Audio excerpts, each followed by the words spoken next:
નિસ્વભાવસ્ય મે સદા, સર્વદા સ્વભાવ રહિત એવા મને જનક પોતાની ઐક્યાનુભૂતિ, આનંદાનુભૂતિ, અભેદાનુભૂતિને વાચા આપે છે. ગઈકાલે જ્યાં સુધી આ મંત્રો પર ચર્ચા થયેલી હતી તેને અંતિમ વિચાર સૂત્ર ગઈકાલનું એને સ્પર્શ કરી અને આગળ પ્રસ્થાન કરવામાં આવશે. ક્વ કર્તા ચ વા ભોક્તા નિષ્ક્રિયમ સ્પૃણમ ક્વ વા, એના પર ચર્ચા થઈ ગયા બાદ જનક અત્યારે કહે છે ક્વ અપરોક્ષમ ક્વ વા ફલમ. મારે અપરોક્ષ જ્ઞાન કેવું કે ફળ જ્ઞાન કેવું? શબ્દો કદાચ નવા લાગે. ફળ જ્ઞાન એટલે શું? ફળ જ્ઞાન એટલે ઇન્દ્રિય ગમ્ય જ્ઞાન હોય તે, જેને પ્રત્યક્ષ જ્ઞાન કહેવામાં આવે છે. Direct knowledge. We have direct, indirect, એટલે પ્રત્યક્ષ અને પરોક્ષ આવા જ્ઞાનથી આપણે પરિચિત છીએ. જગતની કોઈ યુનિવર્સિટીમાં જે જ્ઞાનની વાત નથી કરવામાં આવી એ જ્ઞાનની વાત ભારતના શાસ્ત્રો, વેદો, ઉપનિષદો, શ્રુતિ અને સ્મૃતિઓમાં કરવામાં આવેલી છે. પ્રત્યક્ષ તો બધાને ખબર છે. પ્રત્યક્ષ જ્ઞાન એટલે શું? ઇન્દ્રિય ગમ્ય જ્ઞાન, knowledge acquired with the help of 5 senses of perception, એટલે 5 જ્ઞાનેન્દ્રિયો દ્વારા જે જ્ઞાન આપણને મળે એને પ્રત્યક્ષ જ્ઞાન કહેવાય. અને પ્રત્યક્ષ જ્ઞાન એટલે કોઈને કન્સલ્ટ કર્યા વિના તમે ઉત્તર આપી શકો તે. ફોર એક્ઝામ્પલ, આ શું છે? સ્ટીલનો ગ્લાસ છે.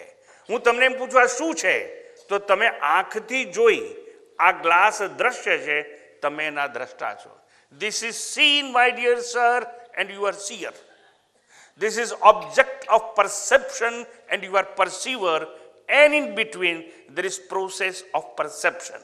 એટલે દ્રશ્ય છે, તમે દ્રષ્ટા છો, અને વચ્ચે દ્રષ્ટિ છે.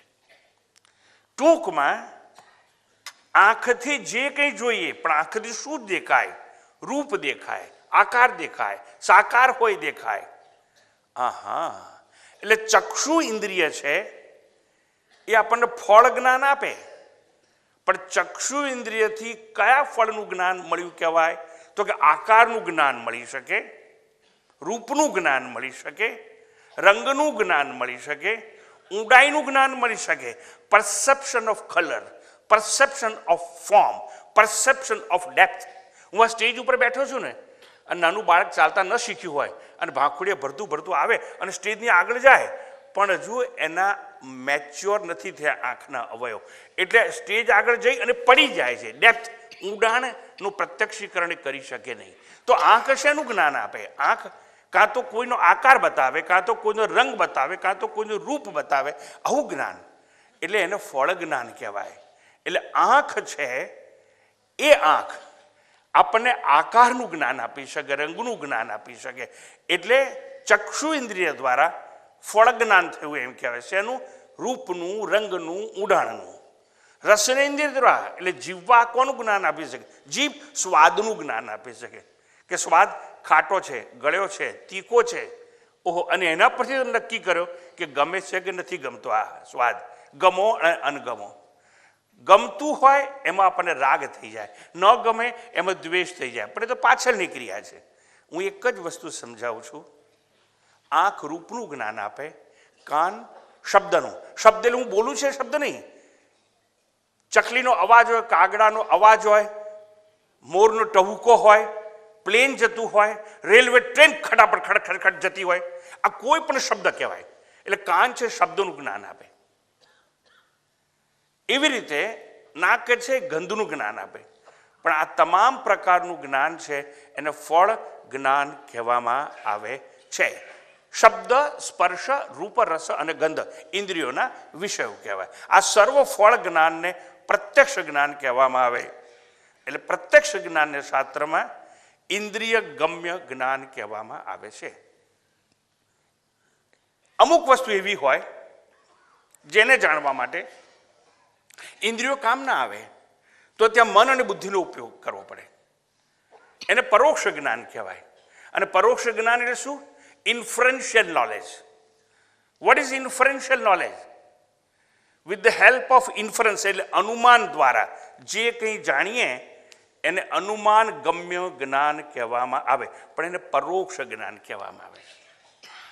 ગઈકાલે ન્યૂઝ તમે જોયા હશે, ઉત્તર ભારતમાં બરફ પડ્યો, દિલ્હીમાં વરસાદ છે, અને હું તમને કહું છું વરસાદની શરૂઆત થશે હમણાં, પણ તમે તો હોલની અંદર બેઠા છો ને. ધારો કે શાંતિપાઠ થઈ જાય, તમે છૂટો અને છૂટીને બહાર જુઓ, તમારી કાર છે ને ઉપરનું રૂફ ભીનું થઈ ગયું, સ્કૂટરની સીટ ભીની થઈ ગયો, જમીન ભીની હોય, બહાર જઈને તમે એવું જુઓ છો જમીન ભીની, કારનું રૂફ ભીનું, સ્કૂટરની સીટ ભીની થઈ ગઈ છે, તો તમે શું અનુમાન કરવાના કે વરસાદ આવેલો હોવો જોઈએ. પણ તમે આંખે જોયો છે ના, તમે તો હોલમાં બેઠા છો, તો તમને કેવી રીતે ખબર પડી વરસાદ આવ્યો? પણ જમીન ભીની હતી, સ્કૂટરની સીટ ભીની થઈ ગઈ, કાર ઉપર હતું, રસ્તો ભીનો થઈ ગયો, તો કીચડ થઈ ગયેલું, એના પરથી તમે અનુમાન કરી શકો. That is inferential knowledge. એને શું કહેવાય? તાર્કિક કૂદકો, લોજિકલ જમ્પ. કેવી જાતનો logical jump? From known to unknown. એટલે ભીની જમીન છે, there is known to you. જમીન ભીની દેખાય છે, તમને જ્ઞાત છે, એના પરથી વરસાદ અજ્ઞાત છે, એના પર તમે કૂદકો મારો છો, લોજિકલ જમ્પ. ઓ ભીની જમીન છે માટે વરસાદ આવેલો હોવો જોઈએ, એને કહેવાય પરોક્ષ જ્ઞાન. સામે પર્વત પર ધુમાડો દેખાય છે, ધુમાડાને જોઈને તમે અનુમાન કરી શકો કે ત્યાં અગ્નિ હોવો જોઈએ. કોઝ એન્ડ ઇફેક્ટ રિલેશનશિપ, અર્થાત કાર્ય અને કારણનો સિદ્ધાંત જાગો કે ધુમાડો હોય તો અગ્નિ હોવો જોઈએ. મને અગ્નિ નથી દેખાતો પણ ધુમાડો તો દેખાય છે, એટલે અગ્નિ અજ્ઞેય છે, અજ્ઞાત છે, પણ ધુમાડો જ્ઞેય છે, જ્ઞાત છે. ધુમાડા પરથી નહીં દેખાયેલા અગ્નિ પર હું અનુમાન કરું છું કે એવું હોવું જોઈએ. 40 છોકરા જાય છે ચડ્ડી અને ખમીસ પહેરી, યુનિફોર્મ પહેરી, અને એક જ માણસ વચ્ચે એવો છે કે જે ટાઈ પહેરી છે, લાંબી બાયનું શર્ટ છે અને પેન્ટ પહેરી અને ચાલતો હોય છે. એટલું તમારા માટે પર્યાપ્ત છે. તમને ખબર પડી જ જાય કે આ ટીચર હોવો જોઈએ, કારણ કે પેલા બધા યુનિફોર્મમાં છે, આ યુનિફોર્મમાં નથી, પેલા બાળકોની ઉંમર નાની છે, આની ઉંમર મોટી છે. લગ્ન મંડપમાં પ્રવેશ કરીએ અને એક બેન મોઢ નાખીને બેઠી હોય તો સમજણ તમને પડી જાય કે મોઢ નાખીને બેઠી છે એ કોણ હશે? મને ખબર નથી, કારણ કે મેં એમાં પ્રવેશ કર્યો નથી. પણ તમને તો ખબર પડે જ ને ભાઈ કે આ મોઢ નાખીને બેઠી છે કોણ હશે? હું પૂછું, છોકરાની માં હોય કે છોકરીની માં હોય? એટલે મોઢ નાખીને બેઠી કોની માં હોય? હવે લગ્ન નથી થતા આવી રીતે? તો મને જવાબ તો આપો, છોકરીની માં હોય કે છોકરાની? અલ્લા, કન્યાદાન આપવા કોણ બેસે છે? બરોબર. તો આ એક જ, બીજી બધી બહેનો મોઢ નથી નાખ્યો પણ મોઢ નાખ્યો છે માથા પર. મને લાગે હું તો લગ્નમાં જતો નથી, હવે એવું નહીં કરતા હોય, નહીં પેલું રાવણ દીવો ને એવું નહીં હોય, મા માટું લઈને જાય. સ્વામીજી તમને આવું બધું કેવી રીતે ખબર હોય? એટલે લગ્ન ના કર્યા જાનમાં તો ગયા હે ને કોઈને. એટલે હું કહેવા એ માગું છું તમને કે જ્ઞાત ઉપરથી અજ્ઞાત પર જવાની ક્રિયા, something is known to you, અને એના પરથી તમે ઇન્ફરન્સ કરો છો, એને કહેવાય પરોક્ષ જ્ઞાન, જેમાં 5માંથી એક પણ જ્ઞાનેન્દ્રિયની આવશ્યકતા નથી. હવે જનક શું કહે છે કે અપરોક્ષમ ક્વ વા ફલમ, એટલે મારે માટે પ્રત્યક્ષ જ્ઞાનનું ફળ પણ નથી અને પરોક્ષ જ્ઞાનનું પણ ફળ નથી. કેમ? હું સચ્ચિદાનંદ આત્મા છું. I am unborn supreme reality, that too I am formless, nameless, all pervasive reality. અર્થાત મને નામ નથી, મને આકાર નથી, હું દ્રશ્ય નથી, છતાં સર્વવ્યાપ્ત છું, એવો હું આત્મા છું. અને એવો હું, સાંભળજો, ઇન્દ્રિયોથી જણાવું એવો નથી. આંખ મને જોઈ ના શકે, મારે કોઈ અવાજ જ નથી એટલે કાનનો પ્રશ્ન જ નથી, મારી કોઈ ગંધ નથી, હું તો નિરાકાર નિર્ગુણ આત્મા છું. એટલે આ કાન, નાક અને ત્વચા, સ્પર્શ ઇન્દ્રિય, 5માંથી એક પણ ઇન્દ્રિય મારું જ્ઞાન આપી શકે એમ નથી. એટલે મારે ફળ જ્ઞાન નથી. પણ મનથી તો તમે જણાઈ જાઓ ને, ના ના, મારું વર્ણન થઈ શકે તેમ નથી. હું અવર્ણનીય આંતર તત્વ છું. એટલે વાચાનો પણ પ્રશ્ન નથી, હું વાચાતીત છું. I am far from language, beyond language, free from language, વાચાતીત છું. અને શાસ્ત્રો કહે છે યતો વાચો નિવર્તન્તે અપ્રાપ્ય મનસા સહ. વાણી ઇન્દ્રિયો પણ આવી ગઈ. યતો વાચો, વાચા કર્મેન્દ્રિયમાં આવે, પણ એક ઇન્દ્રિયની વાત આવે એટલે બધી ઇન્દ્રિયો આવી ગઈ. એટલે મને કર્મેન્દ્રિયો કે જ્ઞાનેન્દ્રિયો કે મન કે બુદ્ધિ કોઈ મને પામી શકે તેમ નથી. યતો વાચો નિવર્તન્તે અપ્રાપ્ય મનસાસ. મન અને બધી જ ઇન્દ્રિયો મને સ્પર્શ કર્યા વિના, મને પ્રાપ્ત કર્યા વિના, મને જાણ્યા વિના ત્યાંથી પાછા પડે છે. એ આત્મતત્વ હું છું. એટલે જનકે અહીંયા એવું કહ્યું કે અનુમાન ગમ્ય જ્ઞાન જે મન અને બુદ્ધિથી પ્રાપ્ત થાય છે, સાંભળજો બરાબર, એ અદ્રષ્ટ ફળ કહેવાય. એક હોય દ્રષ્ટ ફળ, એક હોય અદ્રષ્ટ ફળ. આ શું છે? તો સ્ટીલનો ગ્લાસ છે. આ શું છે? પાણીની બાટલી છે. એવી રીતે આ ઘડિયાળ છે, આ સ્ટેજ છે, આ શ્રોતાનો વર્ગ છે, આખો શ્રોતાગણ. પણ આ બધું શું છે? દ્રશ્ય. આંખ જોઈને કહી દે એટલે આને દ્રષ્ટ ફળ કહેવાય. ફળ તો મળ્યું આંખ દ્વારા, પણ એક ફળ એવું હોય જે અદ્રષ્ટ હોય. યજ્ઞ કરો, યાગ કરો, સ્નાન કરો, દાન કરો, પુણ્ય કર્મ કરો તો ફળ મળશે. કયું ફળ? સ્વર્ગમાં જશો. પણ સ્વર્ગ આંખે દેખાય નહીં. એ અનુમાન જ કરવાનું, કારણ કે મર્યા પછીની વાત છે. આવું આવું કર્મ કરશો તમને સ્વર્ગ મળશે. એટલે સ્વર્ગ મળશે, પણ એને અદ્રષ્ટ ફળ કહેવામાં આવે. અને 5 જ્ઞાનેન્દ્રિયોથી જે ફળ મળે છે એને દ્રષ્ટ ફળ કહેવામાં આવે છે. કો વા ફલમ, એટલે જનકે એમ કહ્યું મને પ્રત્યક્ષ ફળ પણ નથી અને પરોક્ષ ફળ પણ હોઈ શકે નહીં. અને હું જ્ઞાનેન્દ્રિયોથી હું જાણવું એવો છે જ નહીં. એટલે હું ઇન્દ્રિયોનો, જ્ઞાનેન્દ્રિયોનો વિષય નથી. આંખ મને જોઈ ન શકે અને ત્વચા મારો સ્પર્શ કરી શકે નહીં, મારી કોઈ ગંધ નહીં. આવી રીતે જનક કહે છે કે જ્ઞાનેન્દ્રિયો મને ઓળખી શકે નહીં, જાણી શકે નહીં, હું જણાવું એવો નથી. મન બુદ્ધિ પણ વામણા છે અને મન બુદ્ધિ વાચા મારું વર્ણન કરી શકે નહીં. તો સમજી શાસ્ત્રોમાં છે શું? એ ઇન્ડિકેશન નથી કે આત્મા છે, આના જેવો છે એવું શાસ્ત્રો કહે. કેવો છે આત્મા? આકાશવત. એટલે આકાશ જેવું હોય છે, જેમ આકાશ સર્વવ્યાપ્ત છે. કોઈ સ્થળ કે કોઈ જગ્યા એવી નથી જ્યાં આત્મા નથી, જ્યાં આકાશ નથી. કોઈ જગ્યા એવી નથી જ્યાં આકાશ નથી. એવી રીતે એવું કોઈ સ્થળ નથી કે જ્યાં આત્મા ન હોય. ટૂંકમાં આત્માને કોઈ ગુણ નથી. નહીં તો તે ઇન્દ્રિય કહી દે કે લાંબો છે, પહોળો છે, ચોરસ છે, લંબચોરસ છે, ગોળ છે, પીળો છે, ધોળો, જેવું કહી શકે. કંઈ કહેવાય એમ પણ નથી એના વિશે. એટલે કહે છે કે મને પ્રત્યક્ષ કે પરોક્ષ, દ્રષ્ટ કે અદ્રષ્ટ કોઈ પણ ફળ હોઈ શકે નહીં. તો કહે છે તમે ધ્યાનથી તો જણી શકાવ એવા છો કે નહીં? તો કે નહીં. તો આટલા બધા ભારત વર્ષમાં ધ્યાનના વર્ગો અને અમુક જેને કહેવાય ને કે પ્રોફેશનલ ક્લાસીસ ઓફ મેડિટેશન. પૈસા કમાવાનો સરળ રસ્તો છે. અને આમ ચોમાસામાં ઘાસ ફૂટી નીકળે ને એમ ધ્યાન શીખવાડવાના વર્ગો ફૂટી નીકળે. અને બધા એમ કહે છે અમે તમને આત્મા અપાઈ દઈશું, આત્મા દર્શન કરાવી દઈશું. એક વસ્તુ બરોબર કાન ખોલીને સાંભળી લો, આત્માનું દર્શન કોઈને થયું નથી, થયું નહોતું અને થશે પણ નહીં. દર્શન એટલે શું? અને આવા કેટલાય યલો લિટરેચર માર્કેટમાં અવેલેબલ છે. અને એવી બી ચોપડીઓ છે કે આ રેલવે સ્ટેશન પર બપોરના 3 વાગ્યા ફલાણા XYZ સાક્ષાત્કાર થયો અને આત્મદર્શન થયું. આવું યલો લિટરેચર તો પાર વગરનું આ દેશમાં પડ્યું છે. આત્માનું દર્શન થાય. આત્મા સાકાર છે, આત્મા જન્મેલો છે, તો દર્શન કેવી રીતે થાય? તો દર્શન કોનું થાય? દર્શન કોનું થાય? જે આત્માથી ભિન્ન હોય, આત્માથી દૂર હોય, આત્માથી ન્યારું હોય. એટલું જ નહીં, દર્શન એનું થાય જે આંખે દ્રશ્ય હોય. એનીથિંગ વિચ ઇઝ સીન અને સામે સિયર હોય. Anything which is object of perception અને સામે પરસીવર હોય. અર્થાત દર્શન, આ સામે માઇક 3 પડ્યા છે, મને દેખાય છે, એનું દર્શન મને થઈ શકે કે એને આકાર છે માટે, એક વાયર લગાડેલો છે માટે, ફાઇન.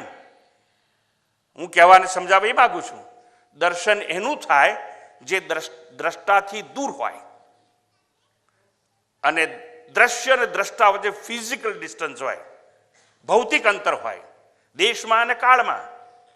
અને હું કહું પેલું માઇક મારે જોઈતું તો મારે અહીંથી લગભગ 25 ડગલા ચાલવું પડે, તો 25 ફૂટ ચાલવું પડે. There is distance in space. પણ એટલું ચાલવા માટે મારે 15 સેકન્ડ જોઈએ. There is distance in time. દર્શન જો કોઈને થતું હોય તો દર્શન એનું થાય કે જે વસ્તુ મારાથી દૂર હોય. હું તમને પૂછું છું, તમારો આત્મા તમારાથી કેટલો દૂર છે? What is the distance between you and your self? If there is no distance, Atma cannot become seen. If it is not seen, you can't see it. બધે જ વાતો છે આવી, પણ સમય કેમ આ બધી વાતો કરો છો? એટલા માટે કરું છું કે સમાજમાંથી જે ભ્રાંતિ છે ને, ધ્યાન ધ્યાન ધ્યાન અને ધ્યાનથી સાક્ષાત કરતા એવી ભ્રાંતિઓનો ભૂક્કો બોલાવું એ મારું કર્તવ્ય છે.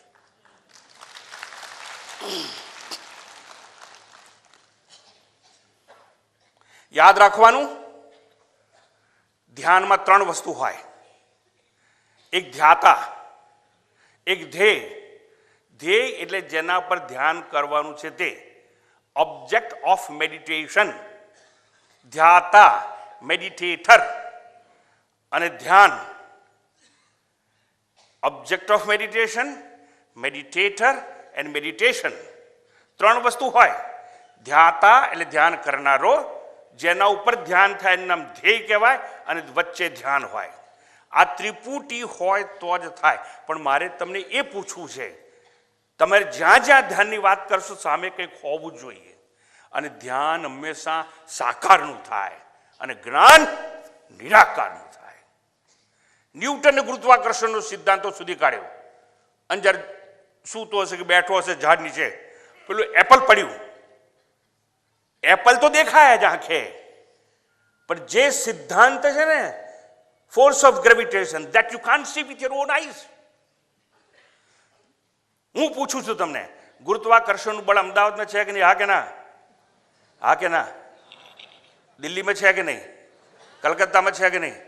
આખા ભારતમાં છે નહીં? એટલે ભારતમાં છે એટલે ભારતની બહાર નથી. અરે આખી પૃથ્વીમાં જ્યાં જાવતા હા ગુરુત્વાકર્ષણનું બળ બધે જ છે, બધે જ છે. બધે જ હોય તો એક જગ્યાએ આંખથી બતાવો. આંખથી બતાવાય નહીં, ઇન્દ્રિયોથી જણાય નહીં, બુદ્ધિ ગમે છે. એટલે ફોર્સ ઓફ ગ્રેવિટેશન સિદ્ધાંત છે, બુદ્ધિથી સમજાય ખરો સિદ્ધાંત, આંખે દેખાય નહીં. એમ ધ્યાન કોનું થાય? જે આકાર હોય, જે સાકાર હોય, જે રંગ રૂપ કે એવું કંઈ હોય એનું ધ્યાન થાય. કારણ કે ધ્યેય સામે હોય અને આપણે ધ્યાતા તરીકે એના પર જોતા હોઈએ. ધ્યાતા અને ધ્યેય, અને પછી ધીરે ધીરે ધ્યાન લાગતું હોય.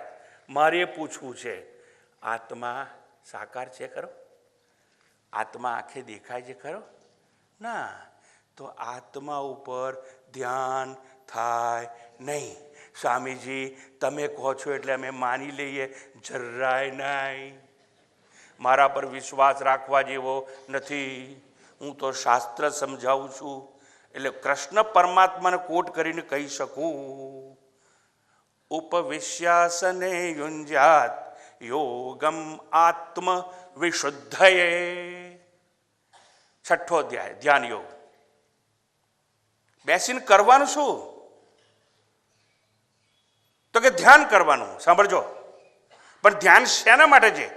આ ધ્યાન યોગ, યોગમ આત્મ વિશુદ્ધયે.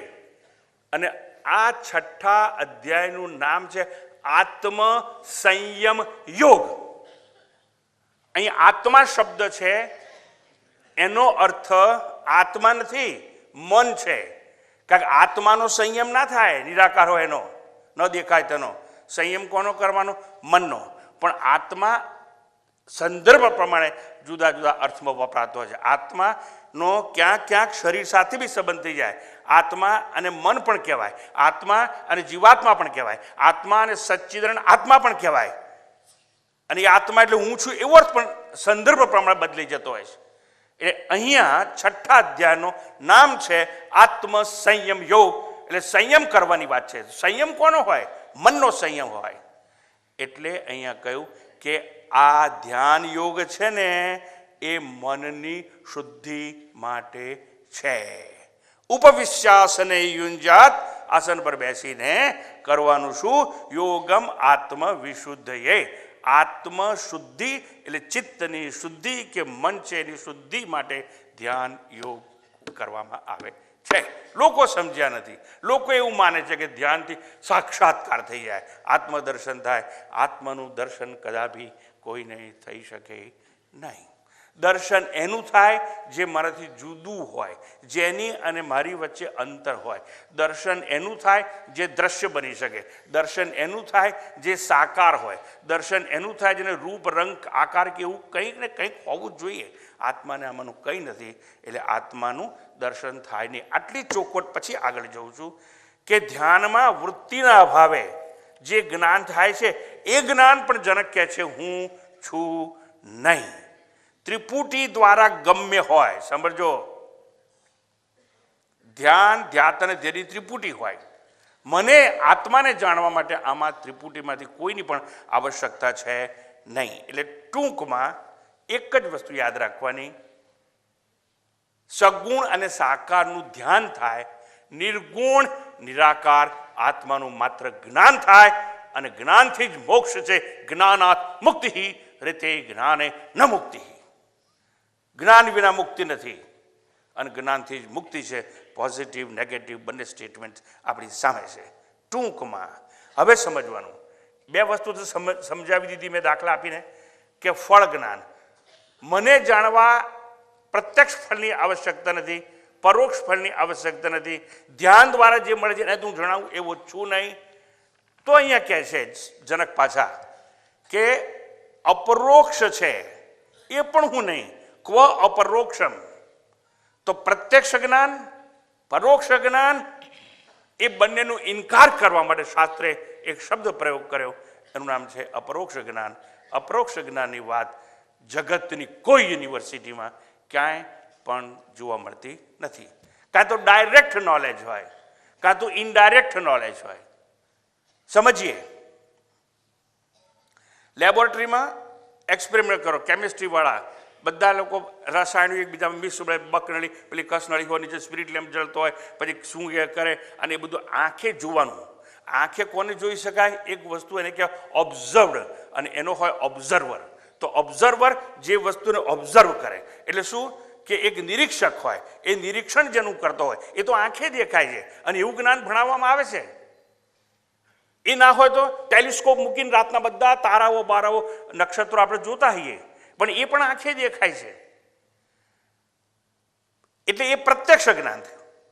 હવે જે શીખવાડવામાં આવે છે તે રશિયાએ રોકેટ મોકલ્યા, અમેરિકાએ રોકેટ મોકલ્યા, ક્યાં ચંદ્રમાં ઉતરાણ કર્યું. ભારત તૈયારી કરે છે ચંદ્રમાં મોકલવાની. મારે સમજાવવું છે તો ચંદ્રમાં જાવ ને એમાં શું, પણ તું શું લઈને આવ્યા? રખિયા? અરે પથરા લઈને આવ્યા. હા હા, તો પથરા લઈને તમને મળે શું? પથરા કેમ લઈ આવ્યા?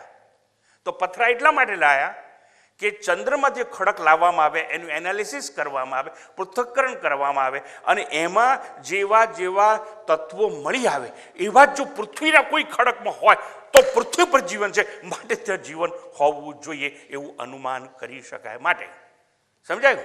એટલે બે જાતના જ્ઞાન, ખડક અને પૃથ્વીનો ખડક એક જેવો હોય તો અહીં જીવ છે તો ત્યાં હોવો જોઈએ એવું અનુમાનથી જ્ઞાન થાય. એટલે પરોક્ષ જ્ઞાન કહેવાય. આવું તો બધી યુનિવર્સિટીમાં શીખવવામાં આવે. આત્મા માટે જાતના જ્ઞાન નકામા છે. પથ્થરો લાયા તારે એટલે પથ્થરો છૂટો પડ્યો ને, પર્વત પર ધુમાડો દેખાયો ને, એટલે કંઈક લિંગ હતું આપણી પાસે, કઈ નિશાની હતી, એના પરથી અનુમાન કરાય. ચંદ્રના ખડક ઉપરથી અનુમાન કરાય કે ત્યાં જીવન હશે કે નહીં. એમ આત્મામાંથી કંઈ છૂટું પડતું જ નથી અને એવી છૂટી પડેલી વસ્તુને લિંગ કે નિશાની કહેવાય. એના પરથી આત્મા વિશે અનુમાન, પણ આત્માથી કંઈ છૂટું પડતું જ નથી ને આત્મા તો બધે જ છે. એ રોકેટ લઈને ચંદ્ર ઉપર જવાય. આત્મા તો અંદર ભીતર છે. ઈશ્વર સર્વભૂતાનામ હૃદય અર્જુન તિષ્ઠતિ. હૃદયની ભીતર બેઠો છે, ક્ષણ માત્ર દૂર નથી, તસુ માત્ર આગો પાછો નથી. તેને જાણવા કંઈ કરવાની જરૂર કરી નહીં, કંઈ કરવાની જરૂર નથી, કોઈ પ્રક્રિયા નહીં. તો આ જનક એમ કહે છે કે પેલા બંને પ્રત્યક્ષ અને પરોક્ષ જ્ઞાન મને જાણવા કામ આવ્યા નથી.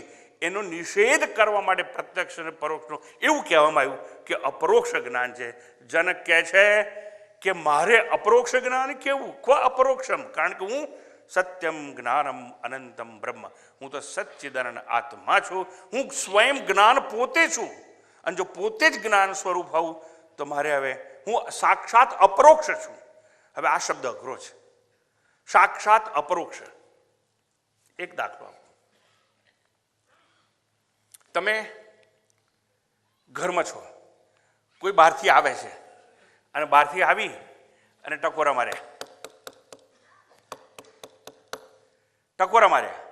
કોણ? અરે કોણ?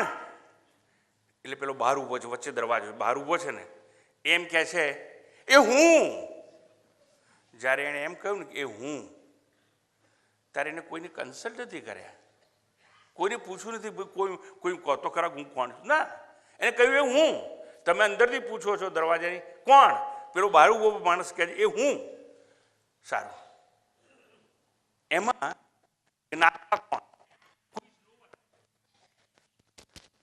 જ્ઞાતા કોણ? તો હું. મને કોનું જ્ઞાન થયું? જ્ઞેય કોણ? તો હું. જ્ઞાન થયું છે? જરા બરાબર કરો ને ભાઈ. મને કોઈ બીજી વસ્તુનું જ્ઞાન થયું છે? તો ના, મને જ્ઞાન કોનું થયું? મારું. એટલે જ્ઞાન કોણ? હું. જ્ઞેય કોણ? હું. જ્ઞાતા કોણ? હું.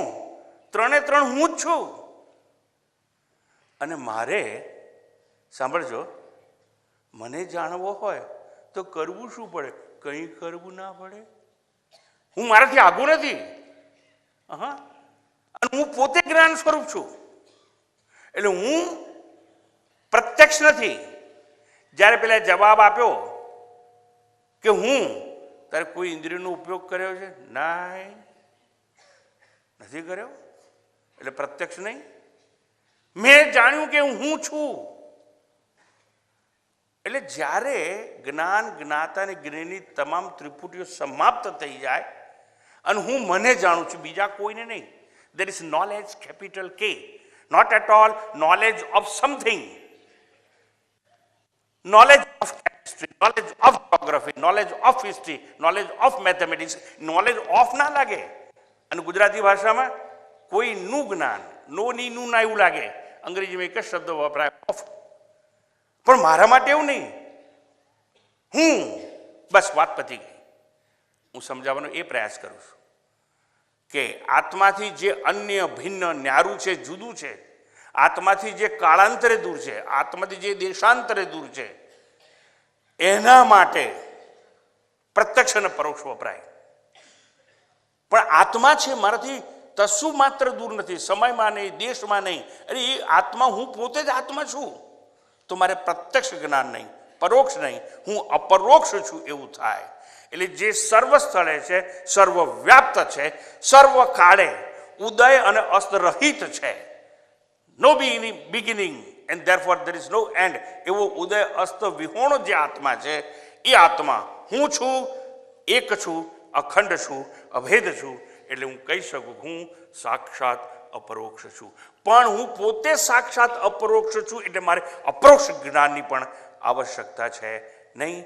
આવી રીતે જનક છે ફળ જ્ઞાન અને અપરોક્ષ જ્ઞાન એ બંનેને ફગાવી દે છે. અને જનક અદ્ભુત એક વાત કરે છે આપણી પાસે. હું એ આત્મા છું, મને પ્રત્યક્ષ જ્ઞાનથી જાણી શકાય નહીં. હું એ છું, મને પરોક્ષ જ્ઞાનથી જાણી શકાય નહીં. હું એ છું જ્યાં મન બુદ્ધિનું અનુમાન ચાલે તેમ નથી. હું એ છું કે જ્યાં ઇન્દ્રિયો છે, પાંચે પાંચ જ્ઞાનેન્દ્રિયો, એ પણ મને પકડી શકે તેમ નથી. ધ્યાન મને જણાવી શકીએ તેમ નથી, કારણ ધ્યાન તો ચિત્તની શુદ્ધિ માટેનો એક પ્રયાસ છે. માત્ર જ્ઞાન, અને માત્ર જ્ઞાન એટલે શું? અજ્ઞાન દૂર થતાની સાથે, અજ્ઞાનનું આવરણ દૂર થતાની સાથે મને સમજાય છે કે હું કોણ છું, અને કરવાનું કંઈ નથી. એમાં અંધારું હોય અને સ્વિચ ઓન કરીએ એટલે પહેલા અજવાળું આવે અને પછી અંધારું જાય, કે અંધારું પહેલા જાય અને પછી લાઈટ આવે? અરે મૌન ના રહેશો ને? મેં સ્વિચ ઓન કરી, અંધારું હતું, પહેલા અજવાળું આવે પછી અંધારું જાય, કે અંધારું પહેલા જાય ને પછી અજવાળું આવે? પહેલા શું જાય ને પહેલા શું આવે? બસ કઈ નહીં, શાંત થઈ જાઓ. આ પ્રશ્ન જ નકામો છે. Both are just opposite to each other, and therefore they cannot exist at one time, at one place simultaneously. અજવાળું હોય તો અંધારું હોય જ નહીં, અંધારું હોય તો અજવાળું હોય જ નહીં. બંને એકબીજાના પૂર્ણ વિરોધી છે, ને પૂર્ણ વિરોધી હોવાને નાતે એક જ સમયે એક સાથે બંનેનું અસ્તિત્વ હોઈ શકે નહીં. એટલે જનક કહે છે હું જાણી ચૂક્યો છું મને, એટલે અજ્ઞાન હોઈ શકે જ નહીં, અને અજ્ઞાન નથી તો પ્રત્યક્ષ અને પરોક્ષ જ્ઞાનનો કોઈ પ્રશ્ન જ ઊભો નથી. હું સાક્ષાત અપરોક્ષ આત્મા છું એવું હું જાણી ચૂક્યો છું. અને એટલા માટે મારે કેવું કર્મ અને હું કેવો કરતા, હું કેવો ભોગતા, એવી સુંદર વાત જનકજી આપણને કહી ગયા. કરતા કહા ભોગતા કહા, નિષ્ક્રિયપના સુરના કહા, મુજ નિસીમ નિજ સ્વભાવ કો, અપરોક્ષ ફલ હૈ કહા. અહમ અદ્વયે સ્વસ્વરૂપે એટલે મારા અદ્વિતીય, અદ્વિતીય એટલે મારા જેવું બીજું ન હોય, એને અદ્વિતીય કહેવાય. એક નહીં, અદ્વિતીય. મારા અદ્વિતીય આત્મ સ્વરૂપમાં કે મારા અદ્વિતીય આત્મ સ્વરૂપે ક્વ લોક ક્વ મુમુક્ષુ. લોક એટલે જગત, સંસાર. મારા આત્મ સ્વરૂપમાં સંસાર નથી, લોક છે જ નહીં. અને સંસાર નથી, લોક નથી, તો મુમુક્ષુ કેવો? લોક કે મુમુક્ષુ ક્યાં? ભાષાંતર જોઈ લઈએ. ક્વા યોગી જ્ઞાન વાક્વ. અને મારા આત્મ સ્વરૂપમાં યોગી કોણ અને જ્ઞાની કોણ? અને એવી રીતે મારા આત્મ સ્વરૂપમાં ક્વ બદ્ધ ક્વચવા મુક્ત. કોણ બદ્ધ છે, બંધનમાં પડેલો, અને કોણ મુક્ત કે સિદ્ધ છે? જનકે પોતાના ગુરુને અષ્ટાવક્રજીને આખી વાત સમજાવી, કારણ કે પોતાની આત્માનુભૂતિ છે એને વાચા આપે છે માટે. Once again free translation. મારા અદ્વિતીય આત્મ સ્વરૂપે લોક કે મુમુક્ષુ ક્યાં, યોગી ક્યાં કે જ્ઞાની ક્યાં, બદ્ધ કોણ કે મુક્ત કોણ? કેમ આવું કે છે? આ જનક છે ને કાં તો શંકરાચાર્યની ભાષા બોલે છે અને કાં તો નરસિંહ મહેતાની ભાષા બોલે છે. શંકરાચાર્ય કહ્યું જ્ઞાતે તત્વે કહ સંસાર, વયસી ગતે કહ કામ વિકાર,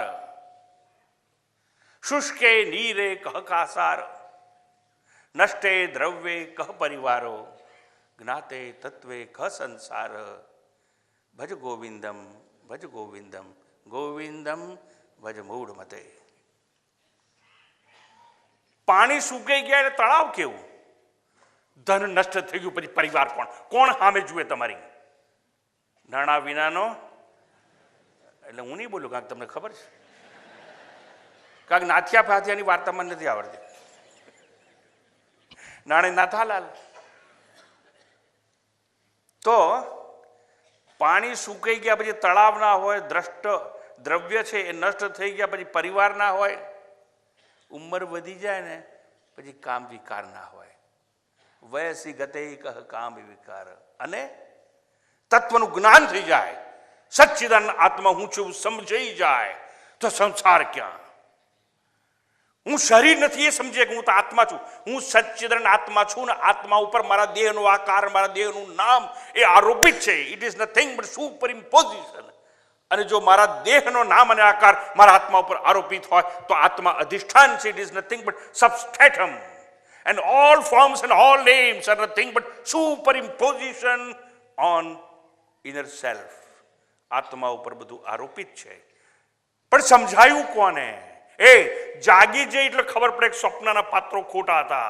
પણ સ્વપ્નના પાત્રો ખોટા છે એને માટે ઊંઘમાંથી જાગી ગયા, પણ તમે ખરેખર જાગ્યા નથી. હજુ ઊંઘમાં છો પણ અવિદ્યાની નિદ્રામાં સૂતા છો. એટલે અમે ઊંઘમાં છીએ છતાં અમે એવું માનીએ છીએ કે અમે જાગ્યા છે. હા, સ્વામીજી કોની વાત કરો છો? મારી, તમારી, બધાની વાત કરું. આ હોલમાં આટલો મોટો હોલ છે એટલે હું જરા સુધરી ગયો છું હવે પ્રવચન કરતા કરતા. પહેલા તો છે ને આમ આંગળી કરું, ચોથી લાઈન 5 નંબર જોકું મારે જાગી જા ભાઈ. પહેલા બધું આબરૂ લેતો હતો, હવે નથી લેતો. ભલભલાનું ઉઠાડી દેતો હતો. અંદર એવી રીતે બોલીને ઉઠાડું નહીં તો હું શું કરું? આત્મા તાળી પાડું એટલે પેલો જોકા મારતો જાગી જાય. હવે સુધરી ગયો છે એટલે મને એવી વાત કરું. અમારા પ્રવચનની અસર શું હોય ખબર છે? મફતમાં ટિકિટ વગર એર કન્ડિશન હોલમાં તમે આવો અને અમારું પ્રવચન સમજાય કે ના સમજાય, ઊંઘવા તો કામ આવે. અને ભાઈ કમ્પોઝની ગોળીના પૈસા ખર્ચા વગર બાપુનું એવું ધમાકેદાર પ્રવચન અહીંથી છૂટે ને પછી બસ સ્ટેન્ડ પાસે ઊભા હતા કે શું પ્રવચન, શું બાપુ બોલે છે. અરે કે બહુ સાંભળ્યું? અરે કલાક સુધી કે હવે જરાક થોડું તો કહો. અરે એવું બોલે ને એવું બોલે કંઈ સમજાય જ નહીં.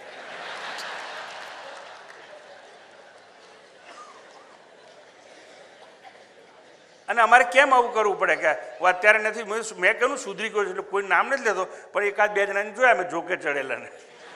અને એટલે વાત કરું છું કે ધારો કે જેને નામ નથી દેતો હું અને લાઈન કરીને ઇન્ડિકેટ નથી કરતો, પણ ધારો કે મારા પ્રવચન દરમિયાન કાંઈક અમારું પ્રવચન બહુ સારું ના હોય, સમજાય ના હોય, વધારે હોય, એટલે ધારો કે આ પ્રવચનમાં તમને જોકું આવી ગયું અને તમને જોકામાં સપનું આવી ગયું, કારણ હું તાળી ના પાડું તો આ દીધું ઉઠવાનું નહીં, મને ખબર. તો ધારો કે આ ચાલુ પ્રવચને તમે કંટાળી ગયા, તમને સપનું આવી ગયું, તમે ઊંઘી કે ચડી ગયા, સપનું આવી ગયું અને સપનામાં તમે ટેક્સી લઈ અને કાળુપુર રેલવે સ્ટેશન પહોંચી ગયા અને ત્યાંથી એકદમ ફર્સ્ટ ક્લાસની ટિકિટ લઈ અને તમે ટ્રેનમાં બેસી ગયા અને તમે ઉતાવળમાં હતા એટલે કંઈ શું કરવું હવે?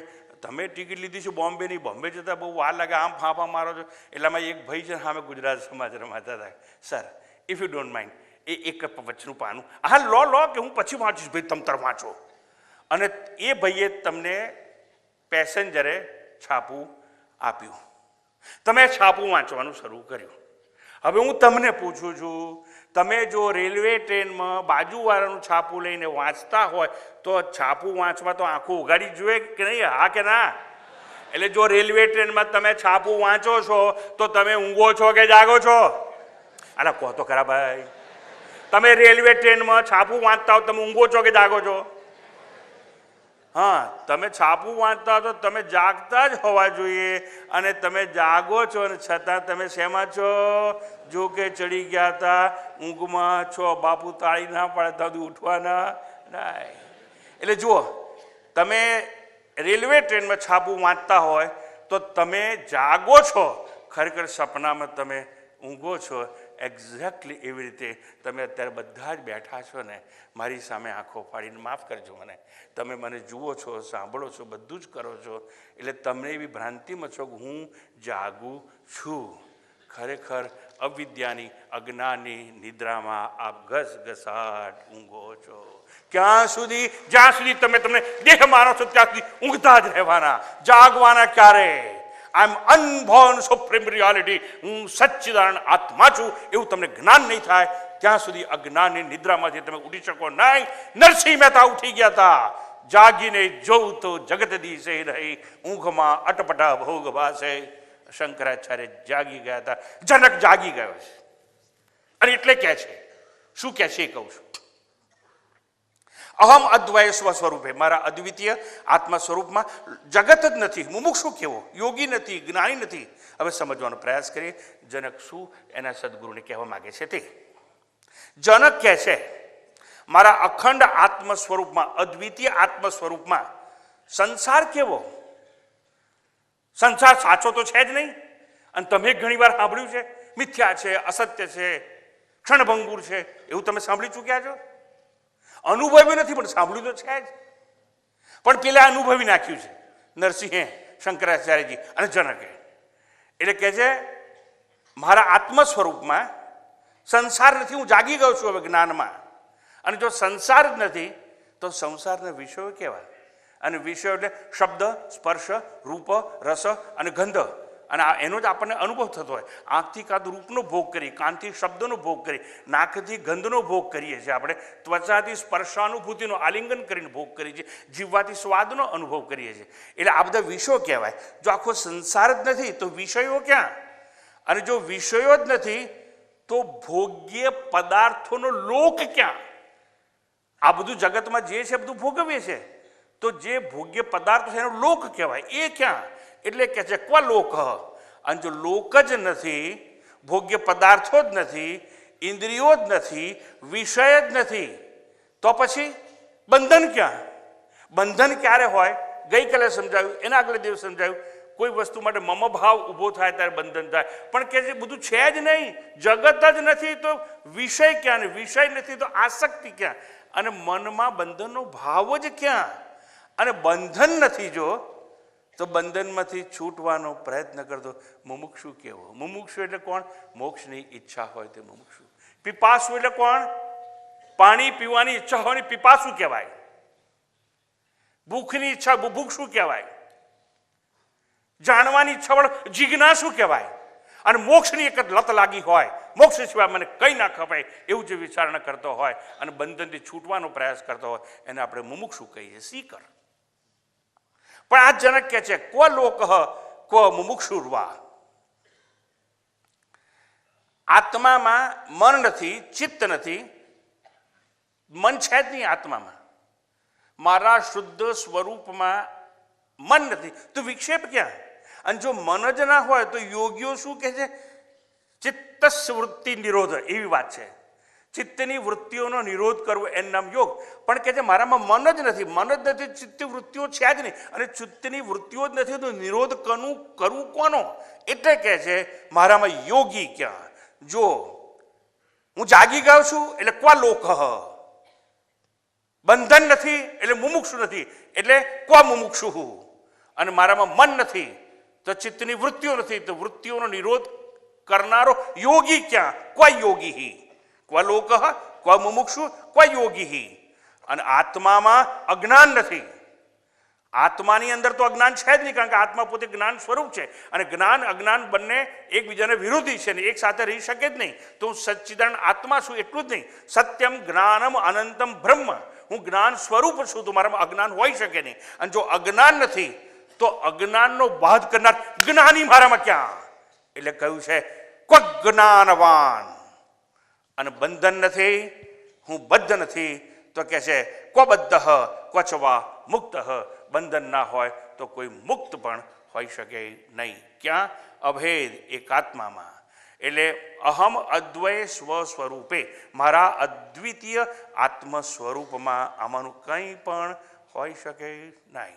સ્વ સ્વરૂપે અહમ અદ્વયે. જનક કહે છે મારા અભેદ અભંગ અદ્વિતીય આત્મ સ્વરૂપમાં મુજ બ્રહ્મથી ભિન્ન કંઈ નથી. જે કંઈ છે એ સત છે, એટલે હું સત સ્વરૂપ છું, સત છું. એકલું સત સ્વરૂપ નથી. I am not only existence, I am existence in awareness or consciousness. અર્થાત હું માત્ર સત નહીં, ચિત્ત પણ છું, આનંદ પણ છું. હવે સમજવાનો પ્રયત્ન કરી જનક શું કહે છે. જનક એમ કહે છે મારા કેવળ આનંદ સ્વરૂપમાં, દ્વંદ મુક્ત આનંદમાં, દ્વંદ અને દ્વૈત મુક્ત આનંદ છે મારી અંદર. અને એવો આનંદ સ્વરૂપ હું છું. મારા આનંદમાં કોઈ લોક નથી, તો લોક કલ્યાણની ભાવના નથી. હું બીજાનું કલ્યાણ કરી નાખું ને એનાથી મહાન ભ્રાંતિ આ જગતમાં કોઈ નથી. અને આપણે એમ જ મૂંઝાયા છીએ. તું જો કલ્યાણ કરવાનું, કેમ પેલો ઉપર 1000 હાથ વાળો બેઠો છે એને કંઈ ખબર નથી? તું શું કલ્યાણ કરવાનો હતો? અને તને ઠેકો આલ્યો છે ને? મેં મારી જાતે લીધો છે, આ એનો મને વાંધો નહીં. હજારો બહુ લોકોનું ભલું કરનાર ઘણીવાર પોતે બગડી જતો હોય છે.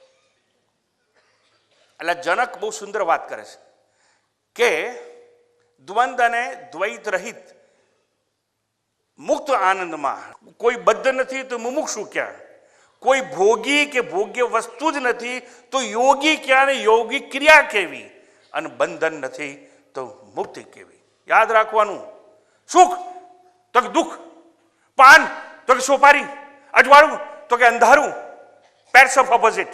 એટલે શું? અહીંયા એકબીજાને વિરોધી છે. Now please be careful, please lend me your years.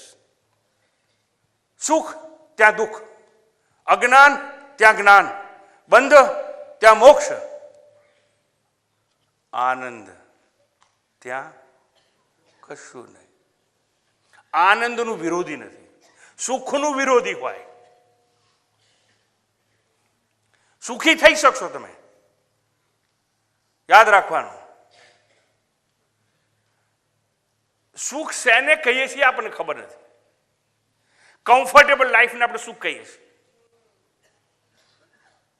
With maximum comforts one can be unhappy, and with minimum comforts one can be happy.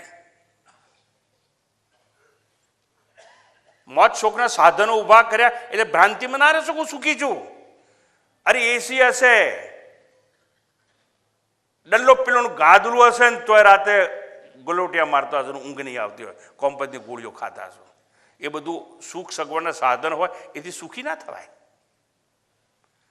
અને પેલો પોટર રેલવે પ્લેટફોર્મ પર દિવસ રાત મજૂરી કરનારો, ખટ ખટ ખટ ખટ પડાપડ ખટ પડાપડ ખટ, રેલવે ટ્રેન આવતી હોય જતી હોય, આટલો અવાજ હોય, શોરગુલ હોય, અને થાકીને મહેનત કરી અને ઘસઘસાટ ઊંઘતો હોય ક્યાં પ્લેટફોર્મ પર, અને બહાર શું ચાલે છે એનું કંઈ એને ભાન હોતું નથી. મજૂરી કરી અને મસ્તીથી સુખ ચેનની રાજા જેવી ઊંઘમાં સૂતો હોય છે. એટલે યાદ રાખવાનું, મારે તમને એ જ કહેવું છે. સુખનું વિરોધી હોય, દુઃખનું કોઈ વિરોધી હોય, અજ્ઞાનનું વિરોધી હોય, બંધનનું વિરોધી મોક્ષ હોય. આનંદ એટલે શું?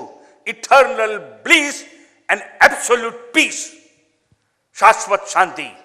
એનું કોઈ વિરોધી નથી. અને જનક કહે છે એવું અવિરોધી અસ્તિત્વ હું છું, કોઈને માટે મારે વિરોધ નથી. એટલે કે મારા સ્વરૂપમાં કોઈ પ્રવૃત્તિ નથી. લોક કલ્યાણની પ્રવૃત્તિ પણ મને નડે એવી નથી. પ્રવૃત્તિથી હું મુક્ત છું. 500 વર્ષ પૂર્વે ચીન અને જાપાનમાં એક સંપ્રદાય બહુ ખ્યાત નામ થઈ ગયો, ધર્મ સંપ્રદાય, ઝેન સંપ્રદાય. એક બહુ મોટા સંત થઈ ગયા, સંત બોકાઈ. એક વખત એના આશ્રમે એક સમ્રાટ આવે છે. સમ્રાટ આવીને નમન કરે છે સંત બોકાઈને. તમારી કીર્તિ છે, ચોમેર ફેલાયેલી છે, મેં બહુ સાંભળ્યું તમારી વિશે, એટલે હું તમારા મઠમાં કે આશ્રમમાં આવ્યો છું. કૃપા કરી આપના મઠની અને આશ્રમની વિવિધ પ્રવૃત્તિઓ છે એ મને બતાવો, દર્શાવો. બહુ દૂરથી યાત્રા કરીને આવ્યો છું. અને આખરે સમ્રાટ હતો.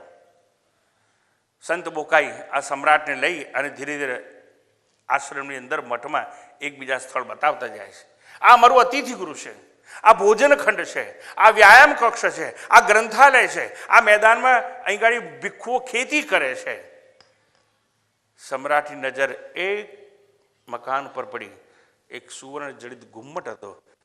આંગળી ચીધીને કહે છે, આ જે સુવર્ણ કળશ જેવું ચમકે છે ને, એ મંદિર જેવું દેખાય છે, ત્યાં શું પ્રવૃત્તિ ચાલે છે?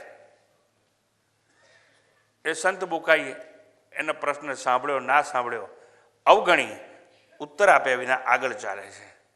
અને ફરી કહે છે, જો આ સામે નાનું તળાવ છે, અહીં ફૂલોની ખેતી થાય છે. ફરીથી સમ્રાટે આંગળી ચીધી. એ નહીં, હું પૂછું છું કે આ જે મંદિર જેવું દેખાય છે એમાં શું થાય છે? સમ્રાટે વારંવાર પ્રશ્ન કર્યો, વારંવાર એમના પ્રશ્નની અવગણના કરવામાં આવી. એટલે આ સમ્રાટ અપ્રસન્ન થઈ ગયા. જ્યારે જ્યારે પૂછે સંત બોકાઈને કે અહીં શું થાય છે, કઈ પ્રવૃત્તિ ચાલે છે, એટલે વાત સાંભળીને આગળ ચાલ્યા જાય. વારંવાર પ્રશ્નની અવગણના થઈ. બસ હવે તો કંઈ જોવું નથી, જે મારે જોવું છે તમારે બતાવવું નથી. અને જો એવું જ હોય સંત બોકાઈ, હું આ ચાલ્યો પાછો. સંત બોકાઈ કહે છે, સમ્રાટ નારાજ ના થશો. તમે જ્યારે મારા આશ્રમમાં પ્રવેશ કર્યો ત્યારે તમે આવતા જ મને પ્રશ્ન કરેલો કે મારે તમારા આશ્રમની પ્રવૃત્તિ જોવી છે. ભિક્ષુઓ જે કંઈ કરતા હોય પ્રવૃત્તિ એ મને બતાવો. અને માટે જ્યાં જ્યાં પ્રવૃત્તિ ચાલતી હતી એ બધા સ્થળો મેં તમને બતાવ્યા. અને તમે આંગળી ચીંધી ચીંધીને મને પ્રશ્ન કરતા હતા કે આ મંદિર જેવું જે કંઈ દેખાય છે ત્યાં શું થાય છે. હવે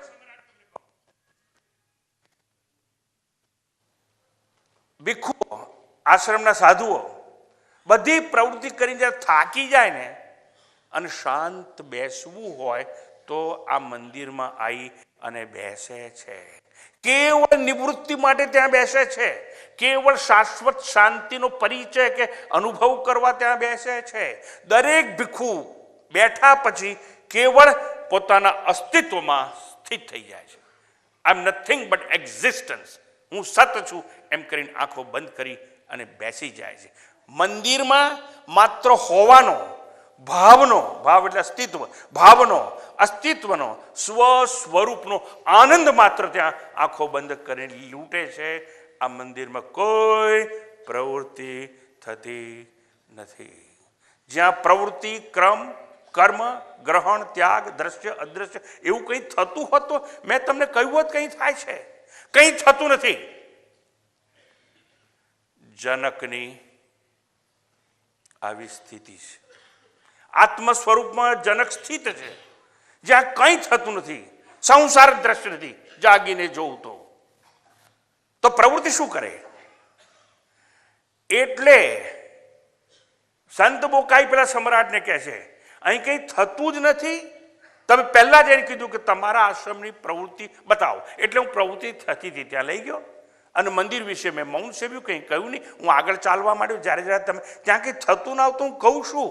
અને ત્યાં તો માત્ર હોવાનો, અસ્તિત્વનો, સ્વરૂપનો આનંદ માત્ર ભિક્ષુઓ બેસી અને અનુભવે છે. જનકની આત્મસ્થિતિમાં આવું જ કંઈક છે. કોઈ કર્મ નથી, બંધન જ નથી તો છૂટવાનો પ્રયત્ન કેવો? વાસના નથી તો મોક્ષની અપેક્ષા કેવી?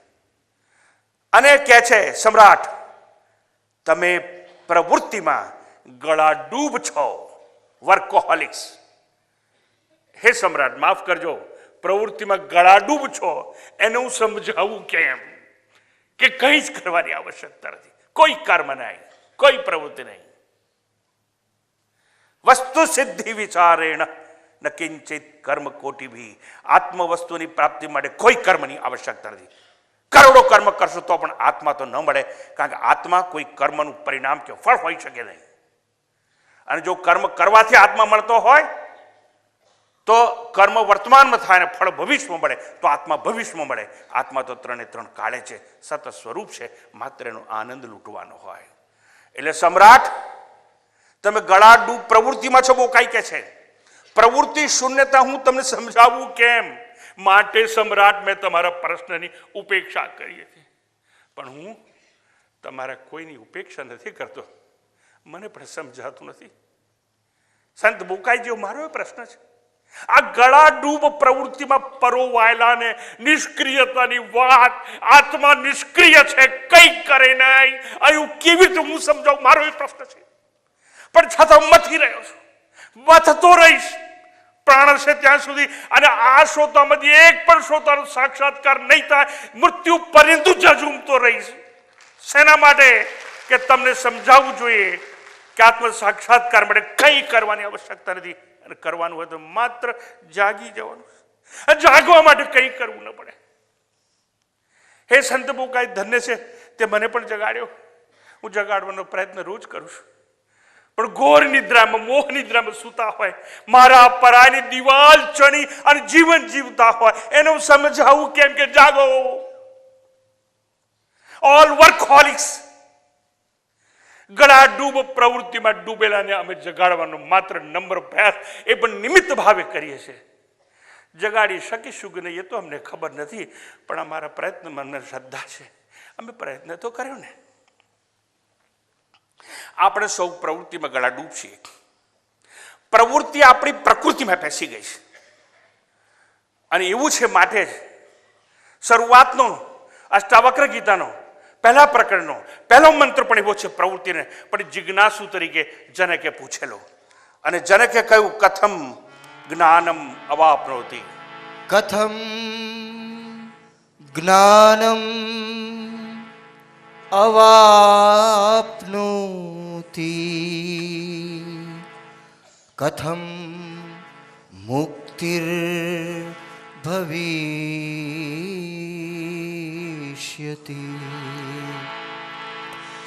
વૈરાગ્યમ ચ કથમ પ્રાપ્તમ,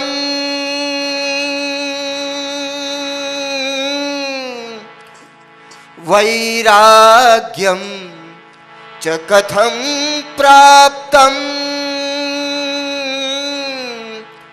એતત બ્રૂહી મમ પ્રભુ, એતત બ્રૂહિ મમ પ્રભો. મુમુક્ષુ તરીકે જનકે આવી જ ભાષાનો પ્રયોગ કર્યો.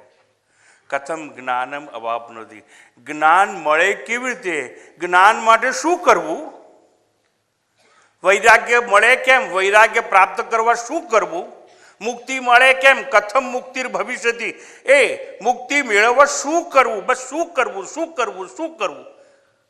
કર્મની ખંજવાળમાંથી સમાજ મુક્ત થઈ શકે તેમ નથી. માટે જનકની વાત આ સમાજને સમજાય તેવી નથી. આત્મસ્થિતિમાં સ્થિત છે, ઊભો છે. કર્મેન્દ્રિયો નહીં તો કર્મ નહીં, તો હું કરતા નહીં. કર્મ વર્તમાનમાં થાય, ફળ ભવિષ્ય મળે, પણ હું કરતા જ નથી તો મારે કર્મ નથી, ને કર્મ નથી તો મારે ભવિષ્ય નહીં, ભવિષ્ય નહીં તો મારો પુનર્જન્મ નહીં. એટલે જન્મ અને મૃત્યુના ચક્રમાંથી હું મુક્ત છું. આ જનકની વાણી આપણને ક્યારે સમજાશે? સમજાશે. પ્રયત્ન ચાલુ રાખવાનો, સમજાશે.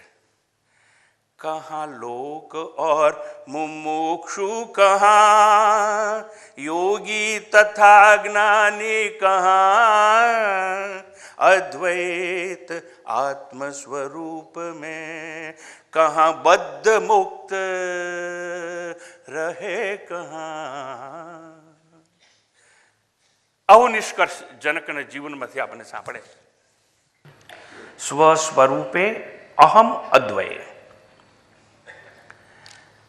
અહમ અદ્વય સ્વરૂપે, મારા અદ્વિતીય સ્વરૂપમાં, જનકજી કહે છે મારા અદ્વિતીય સ્વરૂપમાં, અભંગ સ્વરૂપમાં, અભેદ સ્વરૂપમાં કંઈ નથી અને હોઈ શકે જ નહીં. તો એવા મારા સ્વરૂપમાં ક્વ સૃષ્ટિ ક્વ સંહાર.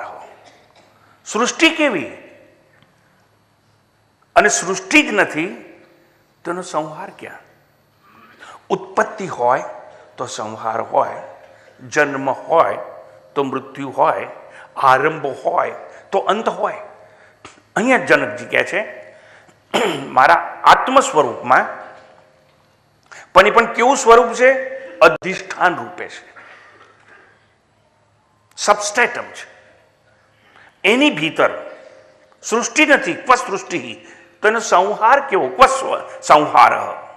જેને સંહારની આવશ્યકતા નથી એમાં વળી સાધ્ય કરવાનું શું? ક્વ સાધ્યમ.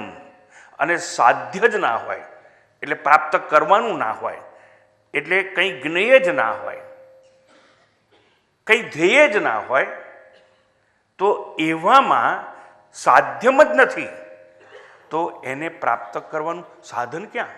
એટલે ક્વ સાધનમ. અને જો કંઈ જ નથી મારા સિવાય, મારા અદ્વિતીય આત્મ સ્વરૂપમાં, તો તે સાધક કેવો? અને સાધક નથી તો સિદ્ધિ કેવી?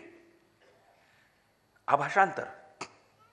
અને હવે શબ્દોનું દોહન કરવાની કળા તરફ આપણે પ્રસ્થાન કરીએ.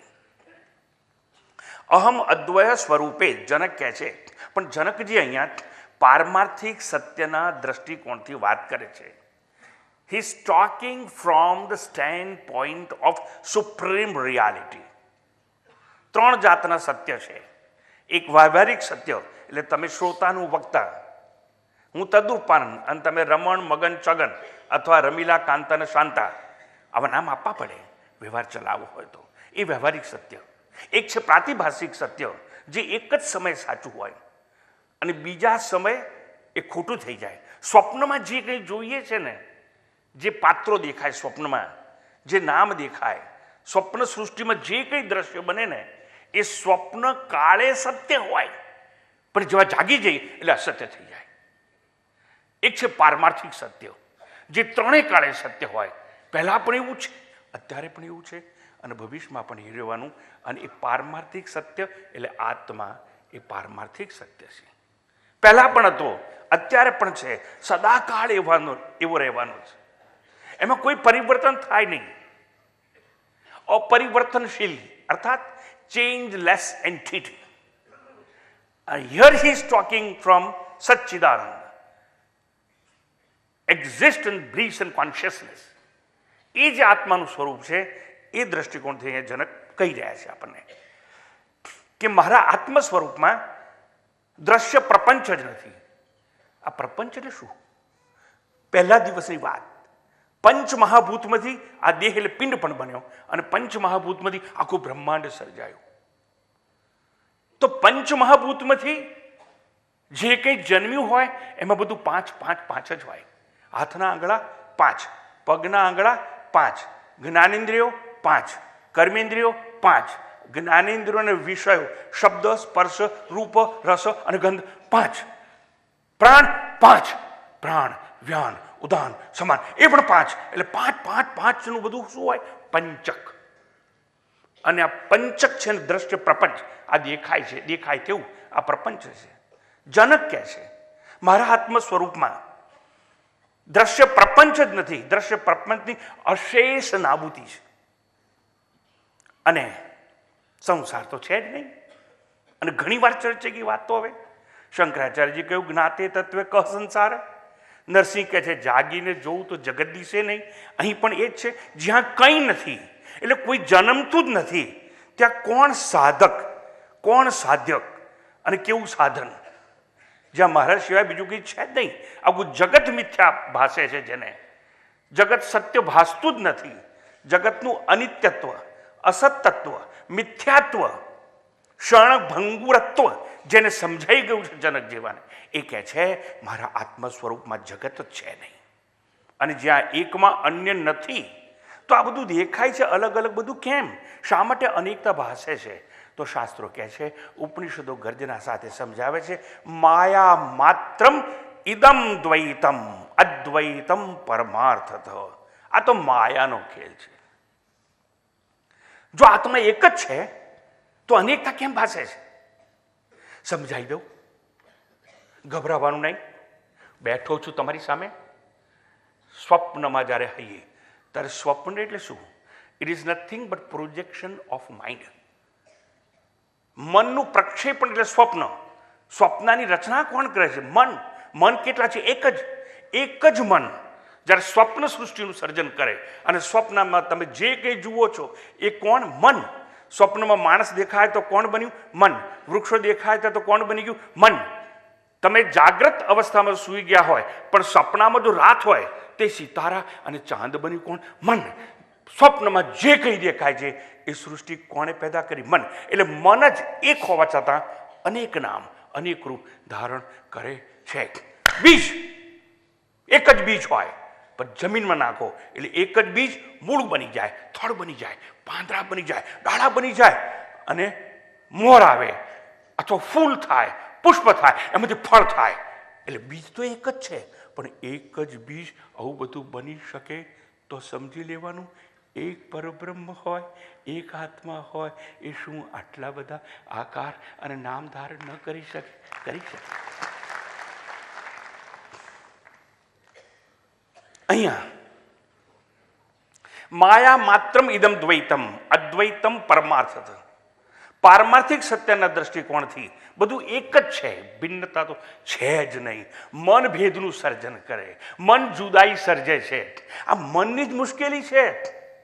મને તો એક જ વસ્તુ જોવાનું મન થાય જ્યાં જવું ત્યાં. મન શાંત વિક્ષિપ્ત અને બદલાયેલું મન, અને એ જ જોવાનો મારા જીવનનો શી રસ્તો છે. મન સિવાય કંઈ નથી. આખી સૃષ્ટિ મનોમય છે. જનક જે વાત કરે છે ને એ ઉપનિષદોના રહસ્યોની વાત કરે છે. અને ઉપનિષદો એટલે શ્રુતિઓ એટલે વેદોએ ગાયું છે, ન નિરોધો ન ચ ઉત્પત્તિ ન બધ્ધો ન ચ સાધક ન મુમુક્ષુર ન વૈ મુક્ત ઇત્યેષા પરમાર્થતા. પારમાર્થિક સત્યની અંદર કોઈ વિનાશ નથી, કોઈ સર્જન નથી, કોઈ બદ્ધ નથી, કોઈ સાધક નથી, કોઈ મુમુક્ષુ જ નથી, તો મુક્ત તો ત્યાં હોઈ શકે જ નહીં. પણ કયા દ્રષ્ટિકોણથી વાત ચાલે છે? પારમાર્થિક સત્યના દ્રષ્ટિકોણથી. જનક અહીં કહે છે ક્વ સૃષ્ટિ ક્વ સંહાર. તો સૃષ્ટિ છે એનું સર્જન કોણ કરે? આગળ વધેલા સાધકો માટે મારે વાત કરવી હોય તો એવું કહેવાય ઇટ ઇઝ ક્રિએટિવ એનર્જી. પણ ક્રિએટિવ એનર્જી કહું ત્યારે તમને સમજાય નહીં. પણ તો આ ક્રિએટિવ એનર્જી દ્વારા બધું સર્જનને પ્રાપ્ત થાય, પણ સર્જિત વસ્તુ છે એનો સંહાર કોણ કરે? Energy for destruction. તો પછી પાલન પોષણ કોણ કરે? જે સસ્ટેઇનર હોય તે. પણ આવું સમજાતું નથી. એટલે ઋષિ મુનિઓએ તમારા પર કૃપા કરી અને કહ્યું કે જે ક્રિએટિવ એનર્જી છે એને નામ આપ્યું સામાન્ય મંદબુદ્ધિના સાધકોને સમજાય માટે કે બ્રહ્માજી છે કે જે બધું સર્જન કરે છે, શંકરજી છે કે જે સંહાર કરે છે, અને વિષ્ણુજી છે એ જગતનું પાલન પોષણ કરે છે.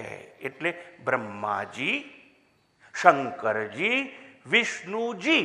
તમને કહે છે કોણ આ બધું? સ્વામીજી.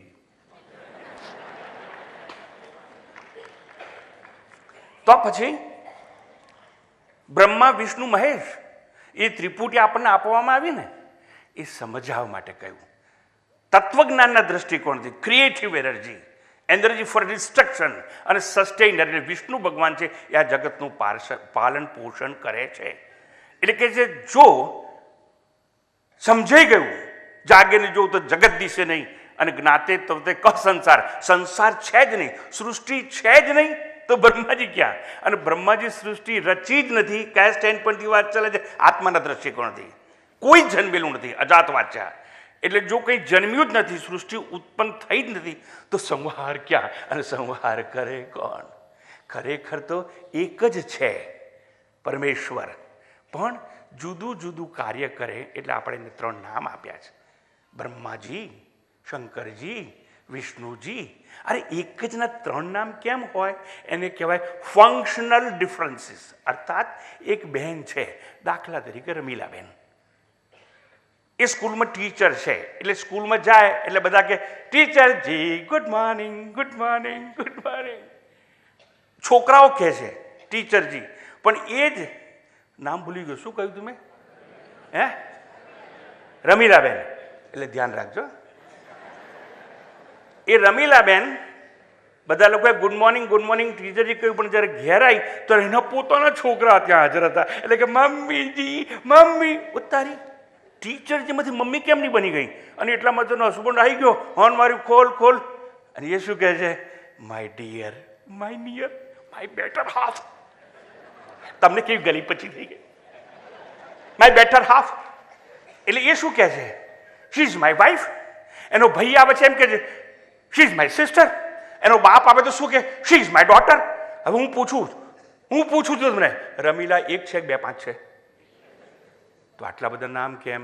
જો રમીલાને આટલા નામ હોય તો પરમેશ્વરને 3 જ નામ આપ્યા: બ્રહ્માજી, શંકરજી અને વિષ્ણુજી.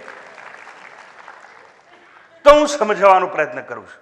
બ્રહ્માજી જ નથી જો ઉત્પન્ન કરનાર, તો શંકરજી તો હોઈ શકે જ નહીં. એટલે કે સંહાર, તો સંહાર પણ નથી મારા આત્મા સ્વરૂપમાં, કારણ કે ઉત્પત્તિ કે સૃષ્ટિ જ મારા ભીતરમાં છે નહીં. જનક કહે છે મારા અભંગ સ્વરૂપમાં સૃષ્ટિ જ નથી તો સંહાર ક્યાં? જ્યાં જન્મ નથી ત્યાં સંહાર ક્યાં? કોઈ મૂર્ખ જ સ્વપ્નના પાત્રો સાથે યુદ્ધ ચડે. આણે મારું અપમાન કર્યું. આમ એમના માટે એટલું બધું કર્યું હતું, હવે મારી સામે જોતા નથી. એટલે શું તમે યુદ્ધે ચડશો? એટલે આ તો સ્વપ્નના પાત્રો છે, તમારી સામે જુએ કે ના જુએ તારું શું જાય? તું સમજ ને કે ડબલા ખોટા છે. જીવનમાં જે ભટકાય છે બધાય સ્વપ્નના પાત્રો છે, અને સ્વપ્નના પાત્રો સાથે કોઈ મૂર્ખ હોય એ જ યુદ્ધે ચડે. કદાપી યુદ્ધે નહીં ચડવાનું. એને જેમ કરવું એમ એ કરે, આપણે જેમ કરવું એમ કરવાનું, અને કરવાનું જ નહીં. ઉપેક્ષા માત્ર શ્રેષ્ઠમાં શ્રેષ્ઠ ઉપાય છે જીવનમાં સુખી થવાનો. ટૂંકમાં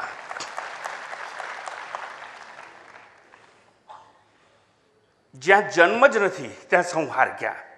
એતદ ઉત્તમમ સત્યમ યત્ર કિંચિત ન જાયતે ન કશ્ચિત જાયતે જીવ સંભવો યસ્ય ન વિદ્યતે. આ ઉપનિષદના બધા મંત્રો છે આપણા માટે. પારમાર્થિક સત્યમાં મેં કહ્યું તેમ વિનાશ જ નથી તો ઉત્પત્તિ ક્યાં? અને વિનાશ કે ઉત્પત્તિ ના, સૃષ્ટિ જ ના હોય, સૃષ્ટિ જ ના હોય, સાંભળજો, તો એ ત્યાં કોણ સાધક, કોણ સાધન, કયો મોક્ષ, કયું બંધન? સૃષ્ટિ જ નથી તો આમાંનું કંઈ પણ હોઈ શકે નહીં. એટલે કહે છે ન નિરોધો ન ચોત્પત્તિ ન બધ્ધો ન ચ સાધક ન મુમુક્ષુ. મુમુક્ષુ જ નથી તો મોક્ષ મુક્તિ ક્યાં? પણ કયા સ્ટેન્ડ પોઈન્ટથી વાત ચાલે છે? આત્માના દ્રષ્ટિકોણથી. એટલે from the stand point of supreme reality આ બધી વાત આપણે માટે ચાલતી હોય છે. પ્રશ્ન થાય, સૃષ્ટિ છે જ નહીં તો સૃષ્ટિના જન્મનો ઉપદેશ કેમ? પહેલી વાર કહ્યું એ તસ્માદાત્મન આકાશ સંભૂત આકાશાદ વાયુ વાયોરગ્નિઃ અગ્નેરાપઃ અદ્ય પૃથિવી પૃથિવ્યામોષધયઃ ઓષધિભ્યોન્નમ અન્નાत् પુરુષઃ. આ સૃષ્ટિની ઉત્પત્તિનો સિદ્ધાંત કેમ? એ વ્યવહાર કરવા માટે આપવામાં આવ્યો. જેની સ્થૂળ બુદ્ધિ છે ને, જેને અજાતવાદ ન સમજાય અને લોકો ઋષિ મુનિઓનું માથું ખાઈ ગયા કે જે આંખે દેખાય છે એને ઉત્પત્તિ તો હોય જ. ઈંડું દેખાય છે તેમાંથી પંખી બને છે, ગર્ભ છે તેમાંથી મનુષ્યની ઉત્પત્તિ થાય છે. ગાય ભેંસ એવા બધા જાનવર છે એને ગર્ભ હોય, અને જે ખેચર આકાશમાં ઉડનારા છે એમાં ઈંડું હોય, ઈંડું આંખે દ્રશ્ય છે. અને કહે છે કે આ વનસ્પતિ જગત છે ને, ઉદ્ભિજ વનસ્પતિ એટલે અંડજ પિંડજ, અને આ વનસ્પતિ જગત છે ને એ શેમાંથી એક નાનો દાણો નાખ્યો બીજ, અને બે ફાડતા થઈને બહાર આવે અને આખું વનસ્પતિ જગત એમાંથી થતું હોય. એટલે બીજ દેખાતું હોય એમાંથી વનસ્પતિ જગત. અને એક છે સ્વેદજ, જો એટલે જન્મ, પરસેવામાંથી પણ કંઈક જન્મતું હોય. એટલે જન્મ ચાર જ રીતે થાય. કાં તો ઈડામાંથી કંઈ જન્મે, કાં તો ગર્ભ દ્વારા કંઈક જન્મે, કાં તો પરસેવાથી. એટલે પેલા અત્યારે તો જમાનો નવો આવી ગયો, અમે ભણતા હતા ત્યારે છે ને ભાતનું આસામણ લઈ અને ખમીસને ડ્રાય ક્લીન કરતા હતા. અને અમારા જમાનામાં નહોતું ભાઈ, અમે તો ઘરમાં ગરમ લોટો પાણી ભરી અને લોટો ઘસતા હતા. પણ કોલર ટાઈટ રહેવો જોઈએ. પણ બહુ ટાઈટ કોલર હોય ને કાંજી લાગેલી હોય અને પરસેવો થાય ને એટલે પછી ખસ અને દાદર થાય. એટલે ખસ અને દાદર એટલે ફંગસ થાય.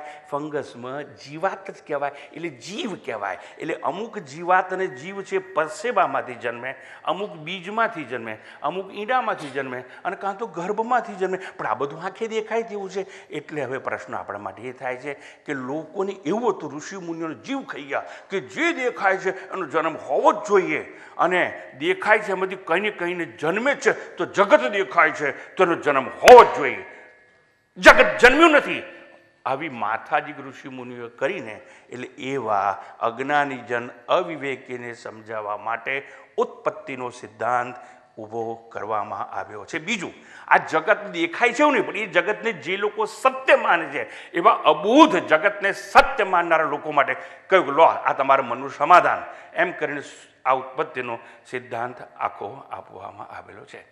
ધારો કે સર્જન છે, ચલો માની લઈએ, તો પણ પારમાર્થિક સત્યના દ્રષ્ટિકોણથી વિચાર કરીએ તો સર્જનમાં પણ બે તો છે જ નહીં.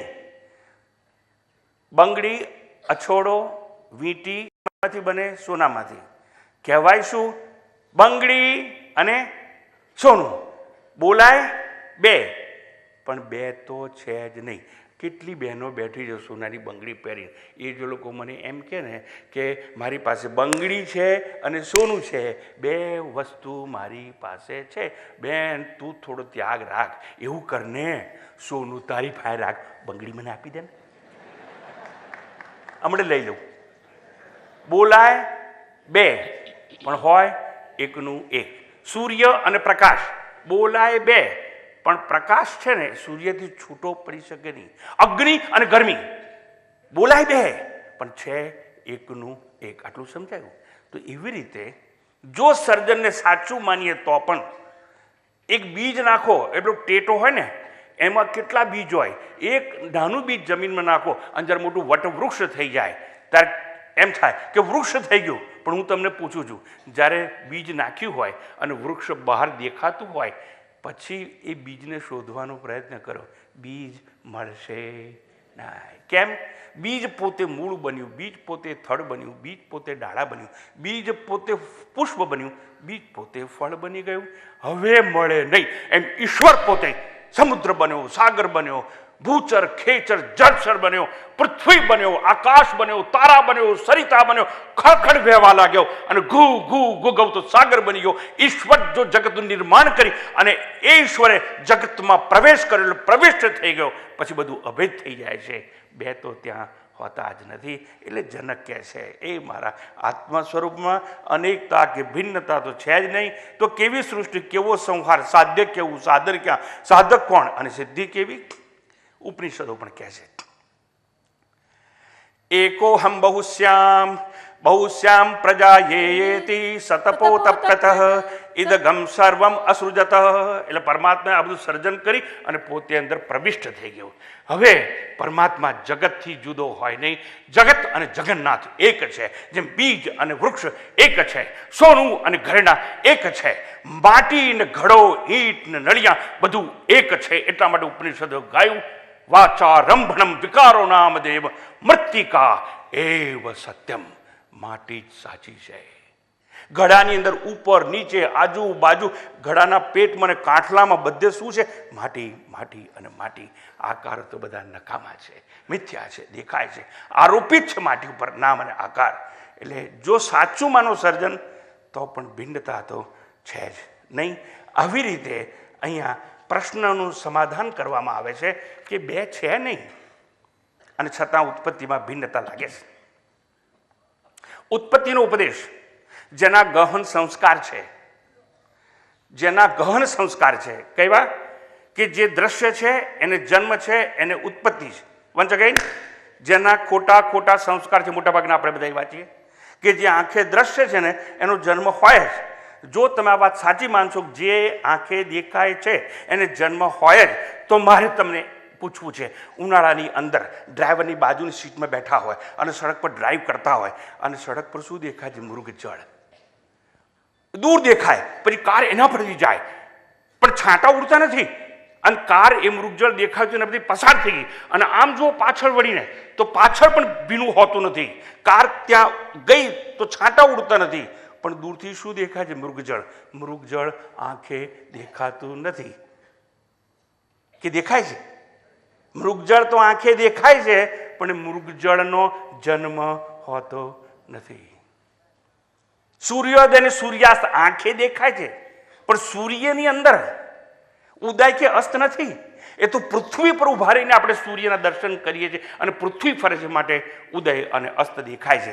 એટલે ઉદય અને અસ્ત આંખે દેખાય છે પણ ઉદય કે અસ્તનો જન્મ કદાપી થઈ શકે નહીં. અંધારામાં પડેલી દોરીમાં સર્પ દેખાય છે પણ ખરેખર સર્પ જન્મતો નથી, પણ સર્પ દેખાય છે ખરો.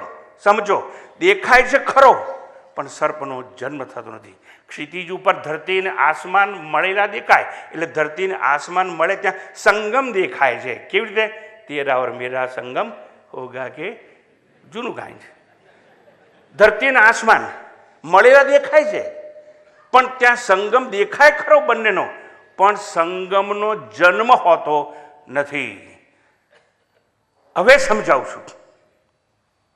નિશાળમાં ભણતા હતા અને કાચના વાસણમાં શિક્ષક પાણી ભરેલું હોય મેં લાકડી મૂકે, પેલા લાકડી બહાર છે, કેવી દેખાય છે છોકરાઓ? સાહેબ લાકડી સીધી છે, પછી પાણીમાં મૂકે. હવે કેવી દેખાય છે? Sir it is tilted one, વાંકી દેખાય છે. તો જે પ્રકાશના વક્રીભવનના નિયમ લીધે લાકડી વાંકી દેખાય ખરી, પણ વાંકી લાકડી દેખાઈ એનો જન્મ હોય ખરો? ના, પછી પાણીની બહાર કાઢેલ સીધી લાકડી દેખાય છે. જે દેખાય ખરું, પણ આ સમાજ માનવા તૈયાર નથી કે દેખાય છે એનો જન્મ નથી એવું. અને આ જનક આપણને સમજાવે છે. દાખલા તરીકે અમાસના દિવસે ચંદ્ર કેટલો દેખાય? અડધો, પોણો? અમાસના દિવસે ચંદ્ર કેવો દેખાય? હે? દેખાય જ નહીં. બહુ સરસ જ્ઞાની થઈ ગયા. તો અમાસના દિવસે ચંદ્ર અદ્રશ્ય છે, પણ એ અદ્રશ્યતાનો જન્મ કોઈ દિવસ હોઈ શકે નહીં, અને અભાવનો કોઈ દિવસ જન્મ હોઈ શકે નહીં. એટલે અહીં ઘડી ખરેખર જે મૃગજળ ભૂતકાળમાં પણ નહોતું, વર્તમાનમાં પણ નથી, અને મૃગજળ ભવિષ્યમાં પણ હોઈ શકે નહીં. એકે વખત હોઈ શકે જ નહીં, છતાં મૃગજળ દેખાય છે. અને એવા મૃગજળનો જન્મ કોઈ વિચારે તો મૂર્ખતાની પરાકાષ્ઠા કહેવાય. એટલે અહીંયા જનકજી કહે છે આ સૃષ્ટિનો જન્મ નથી, તેના સંહારનો પ્રશ્ન નથી. સૃષ્ટિ જ નથી તો સાધ્ય શું? સાધ્ય જ નથી તો સાધન કેવું? આવી બધી વાતો આપણને સમજાવે છે. તો ટૂંકમાં અજ્ઞાની અને મંદ બુદ્ધિને સમજાવવા માટે ઉત્પત્તિનો આખો સિદ્ધાંત આપણને આપવામાં આવેલો છે. હવે જનકે કહ્યું ક્વ સૃષ્ટિ અને ક્વ સંહાર, એટલું સમજ્યા બાદ જનકજી આગળ જે વાત કરે છે એના પર જોઈએ. જનકજી કહે છે ક્વ સાધનમ, એક વસ્તુ કોઈ સાધ્ય પ્રાપ્ત કરવાની છે જ નહીં. કારણ કે હું પ્રાપ્ત શું કરી શકું જે મારી પાસે ન હોય તે? મારી પાસે કાર નથી તો પૈસા લઈ અને કાર ખરીદી શકું. વસ્ત્રો નથી, નવી સાડી લાવી શકું. સારું સારું ખાવાનું નથી તો હું લાવી શકું. મારી પાસે જે ન હોય ને એ મળી શકે. તમને બધાને ભગવાન એક માથું આલ્યું છે. તમે કોઈ દિવસ એવો જપ કરો છો, હે ભગવાન મને એક માથું આપ, એક માથું આપ, એક માથું આપ, ઓમ નમઃ શિવાય, એક માથું આપ, ઓમ નમઃ શિવાય, એવું કરો છો? ના, એક માથું છે એટલે હવે બીજું મળે નહીં. આ સ્કૂટર નથી કે સ્પેર વ્હીલ જોઈન કરી આલે ભગવાન. ટૂંકમાં આપણને મળે શું? જે ન હોય તે, એને કહેવાય અપ્રાપ્તસ્ય પ્રાપ્તિ. અહીંયા જનક કહે છે અલા તારો આત્મા તો તને પ્રાપ્ત જ છે. આત્મા તો છે મારી પાસે, આત્મા મળે નહીં.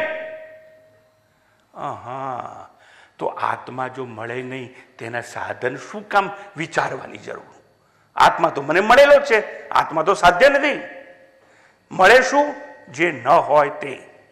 હવે એક વસ્તુ અહીં સમજવાની, જનક જે કહે છે જો હું મારા દ્વારા મુજમાં સંતૃપ્ત હોઉં, તૃપ્ત હોઉં, તો પછી આત્મની એવ આત્મના તુષ્ટ, હું મારા દ્વારા મારામાં સંતુષ્ટ છું, તો હવે મારે સાધ્ય શું કરવાનું? મોટા મોટી વસ્તુ મેં સાધ્ય કરી, મને જ્ઞાન મળ્યું છે કોનું? મારું. અને મારું જે આત્મજ્ઞાન છે એનાથી પવિત્ર જગતમાં બીજી કોઈ વસ્તુ નથી. નહીં જ્ઞાનેન સદૃશમ પવિત્રમ એ વિદ્યતે. જનક કહે છે મને મારા સ્વરૂપનું જ્ઞાન મળી ગયું છે. હું એક છું, અભેદ છું, સર્વવ્યાપ્ત છું, જન્મ્યો નથી, મરવાનો નથી, આદિ અને અંતથી મુક્ત છું, બંધન મોક્ષ મને પરવડે તેવા નથી. આવું જનક સમજી ચૂક્યો છે. તો કે જો મને આવું બધું મળી ગયું હોય તો હવે મારે સાધ્ય કરવાનું શું? અને જો સાધ્ય કરવાનું જ કંઈ નથી તો સાધન મારે ક્યાં? જો મનુષ્યના પ્રયત્નથી કઈ સાધ્ય કરવાનો પ્રયત્ન કરશો ને તમે, તો પણ શાસ્ત્રોનો સિદ્ધાંત છે યત સાધ્યમ તત અનિત્યમ ઇતિ. મનુષ્યના પ્રયત્નથી દેશ અને કાળમાં પ્રયત્ન કરીને જે કંઈ પ્રાપ્ત થાય તો એવી જ વસ્તુ પ્રાપ્ત થશે કે જે વિનાશી હશે. અવિનાશી કોઈ નહીં હોય. એટલે શાસ્ત્રોએ કહ્યું યત સાધ્યમ તત અનિત્યમ ઇતિ. એ બધું અનિત્ય મળવાનું છે. તો અનિત્યને મેળવીને શું કરશો? નિત્ય વસ્તુ હોય મેળવો, શાશ્વત હોય તે મળો, અજર અમર હોય એવું કંઈ પ્રાપ્ત કરો. એટલે જનક કહે છે મારે કંઈ પણ સાધ્ય કરવાનું નથી, માટે મારે કોઈ સાધનની પણ આવશ્યકતા નથી. કો સાધનમ, વાહ વાહ, મારે કોઈ સાધનની આવશ્યકતા નથી. આપણે બધા સાધનની ખોજમાં પડ્યા છે. આ સાધનનો ઉપયોગ કરું? કુંભમાં જે નહીં આવ એટલે કહે છે 4 કરોડ ગયા હતા. અને સાચું કહું તમને, એટલું ઠંડુ પાણી હોય અને તમારે ત્યાં જઈને ઊભા રહેવાનું, પણ તમારે કંઈ નહીં કરવાનું. લોકો ધક્કે ચડાવે એટલે ધક્કો મારતા મારતા તમે આગળ ને આગળ અને ઠેઠ ગંગા પાસે પહોંચો ત્યારે શું થાય ખબર છે? પહેલા કપડાં હોય, તમે થેલીમાં જ લોડ કપડાં તો લઈ ગયા હોય કે ત્યાં જઈ કિનારે ઉભો રહીને આ કપડાં લઈને બીજા કપડાં ચડ્ડી બડી પહેરીને નહીં, એટલે પણ એટલા ધક્કા મૂકીમાં થેલીમાંથી નીકળે એમ જ ના હોય. પેલું સ્પેર ધોતિયું તો હોય અને નાહવા માટેનું સાધન પણ હોય બીજું ચડ્ડી બડી લંગોટ જેવું, પણ કાળો કેમ નહીં? એ તો ખીચો ખીચ હોય બધા. એટલે શું કરે છે? સ્પેર ધોતિયું હતું ને એને હાથમાં પકડ્યું અને ધોતિયું ઊંચું રાખ્યું અને ભાઈ ગયો ડૂબકી મારવા. એનું મગજ ક્યાં છે કે હાથમાં જે ધોતિયું ફૂંકવું છે ને બીરું ના થાય, આમ ઉચકી અલા તું બ્રહ્મમાં કે પરમાત્મામાં ધ્યાન રાખજે કે ધોતિયું પલડે નહીં, એમાં ધ્યાન રાખ. હવે એને ધોતિયું જ મળવાનું બીજા જન્મે અને બાળક ત્યાં ફાર કરવાનું અંદર. એટલે હું તમને કહું છું કે જેવું નાહવાથી મોક્ષ મળી જતો માછલાને પહેલા મળી જાય. પછી અમારા જેવા બાવા હોય ને કે હું તો રોટલી નથી ખાતો, ભાત નથી કરતો, ફળાહારી છું. એટલે ફળ ખાવાથી જો મોક્ષ મળે તો વાંદરાને પહેલા મળે હોય. અમે શાસ્ત્રો ગોખી માર્યા છે અને શાસ્ત્રો ગોખીએ તો અમને મોક્ષ મળી જાય. તો ઉદય છે ને એ વેદોના વેદો ખાઈ જાય છે ને પી જાય છે. ઉદયને મળી ગયો હોત. આ ભ્રાંતિમાંથી સમાજે મુક્ત થવાનું. જનક કહે છે ક્વ સાધનમ. ચીનનો એક પ્રસંગ છે. ચીનની અંદર એક ખ્યાતનામ ધનુર્ધર હતો, બાણાવળી. એ ચીનના સમ્રાટ પાસે જઈને કહે છે, સમ્રાટ, હું મોટા મોટો ધનુર્ધર છું અને તમે આ દેશના ચીનના મહાન ધનુર્ધર તરીકે મને સ્વીકારીને મારું એલાન કરો કે હું ચીનનો મોટામાં મોટો ધનુર્ધર છું. અને એવું નહીં જાહેર કરો તો જે મારાથી મોટો હોય એની સાથે મારી સ્પર્ધા ગોઠવી આલો તો એને પરાસ્ત કરી શકું.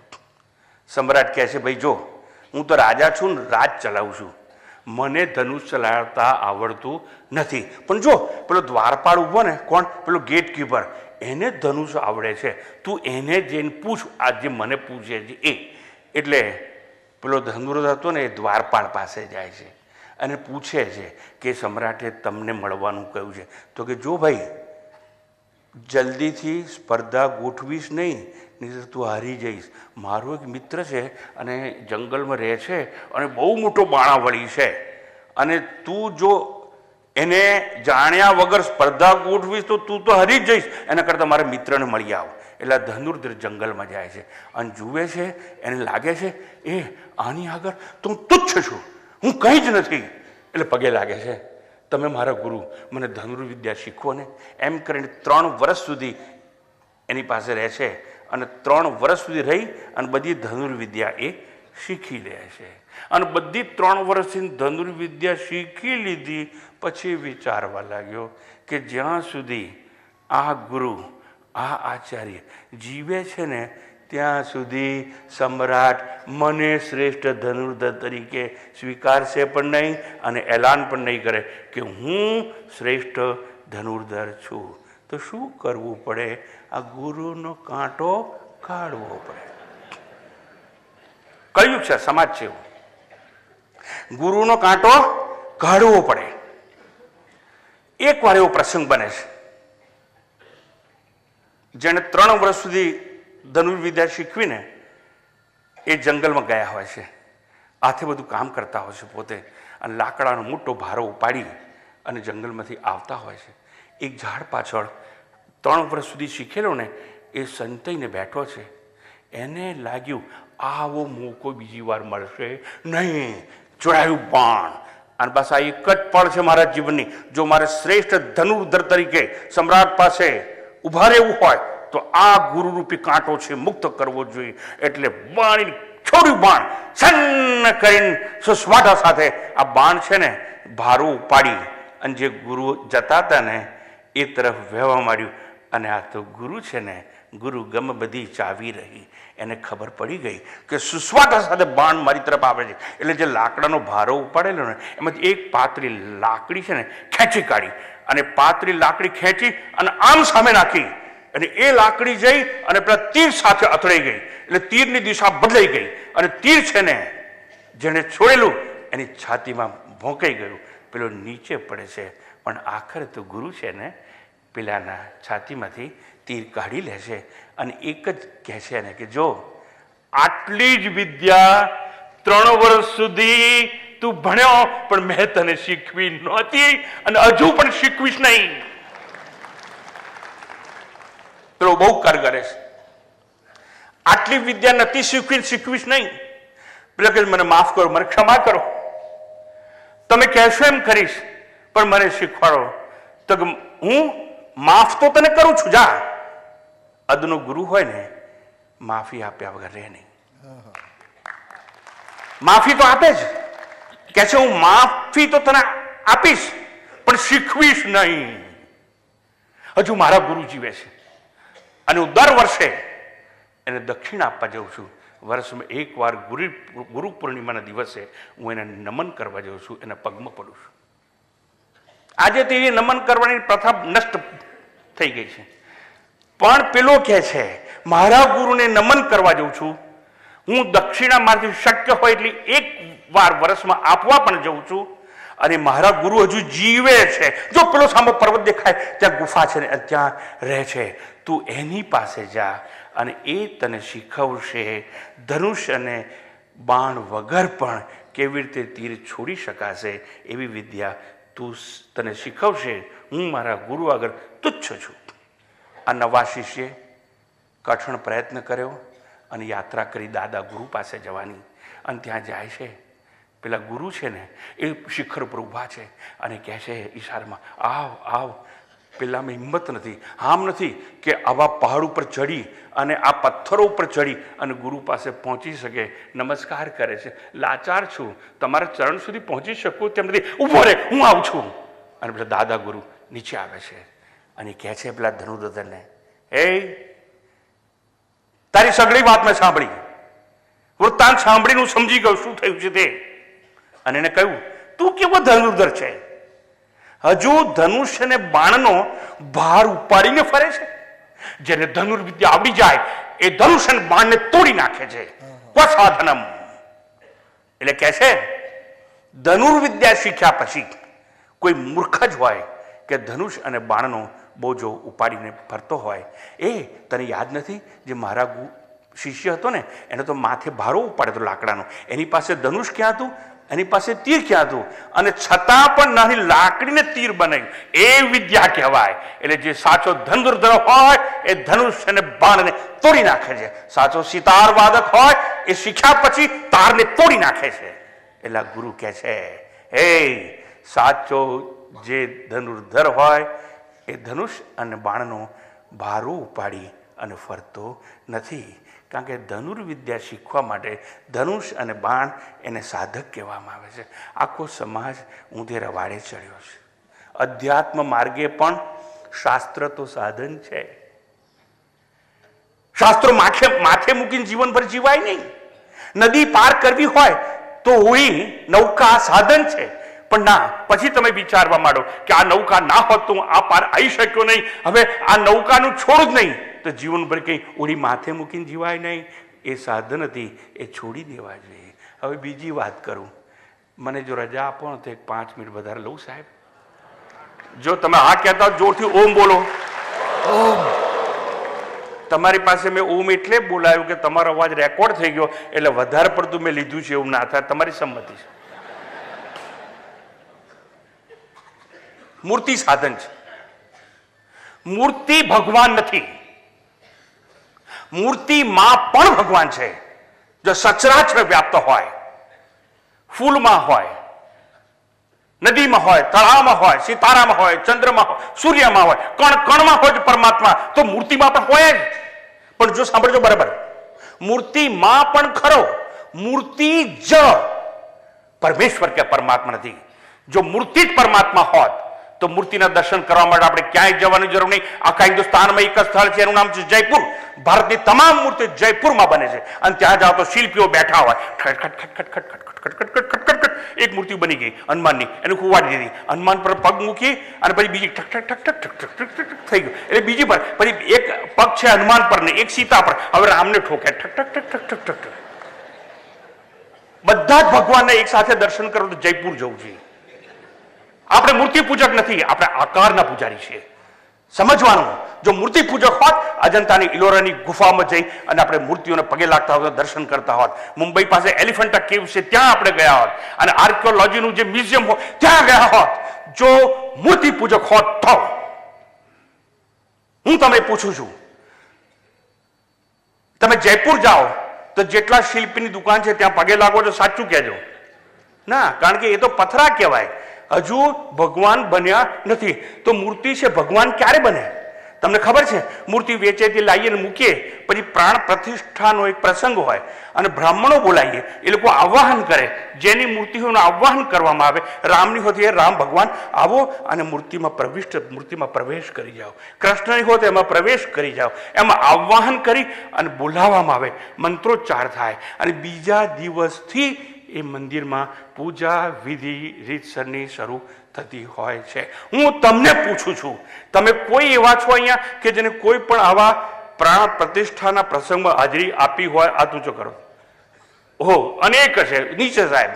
હું તમને પૂછું છું, તમે હાજર હતા જ, બ્રાહ્મણોએ મંત્રો ઉચ્ચાર કર્યો અને એમ કહ્યું, આવાહન કરી કે હે પ્રભુ આવો અને તમે અંદર મૂર્તિમાં પ્રવિષ્ટ થઈ જાઓ.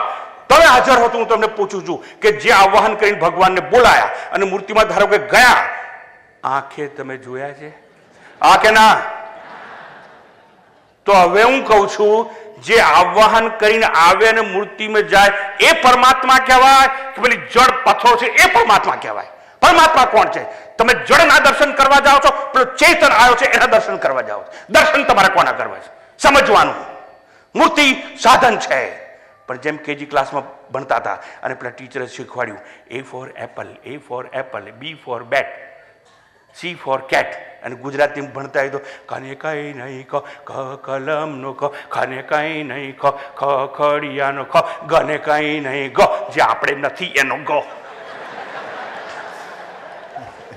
હું ગ બોલું એટલે મને ખબર છે બે કાન વાળું પૂછું તમારા નજર સામે આવી જાય,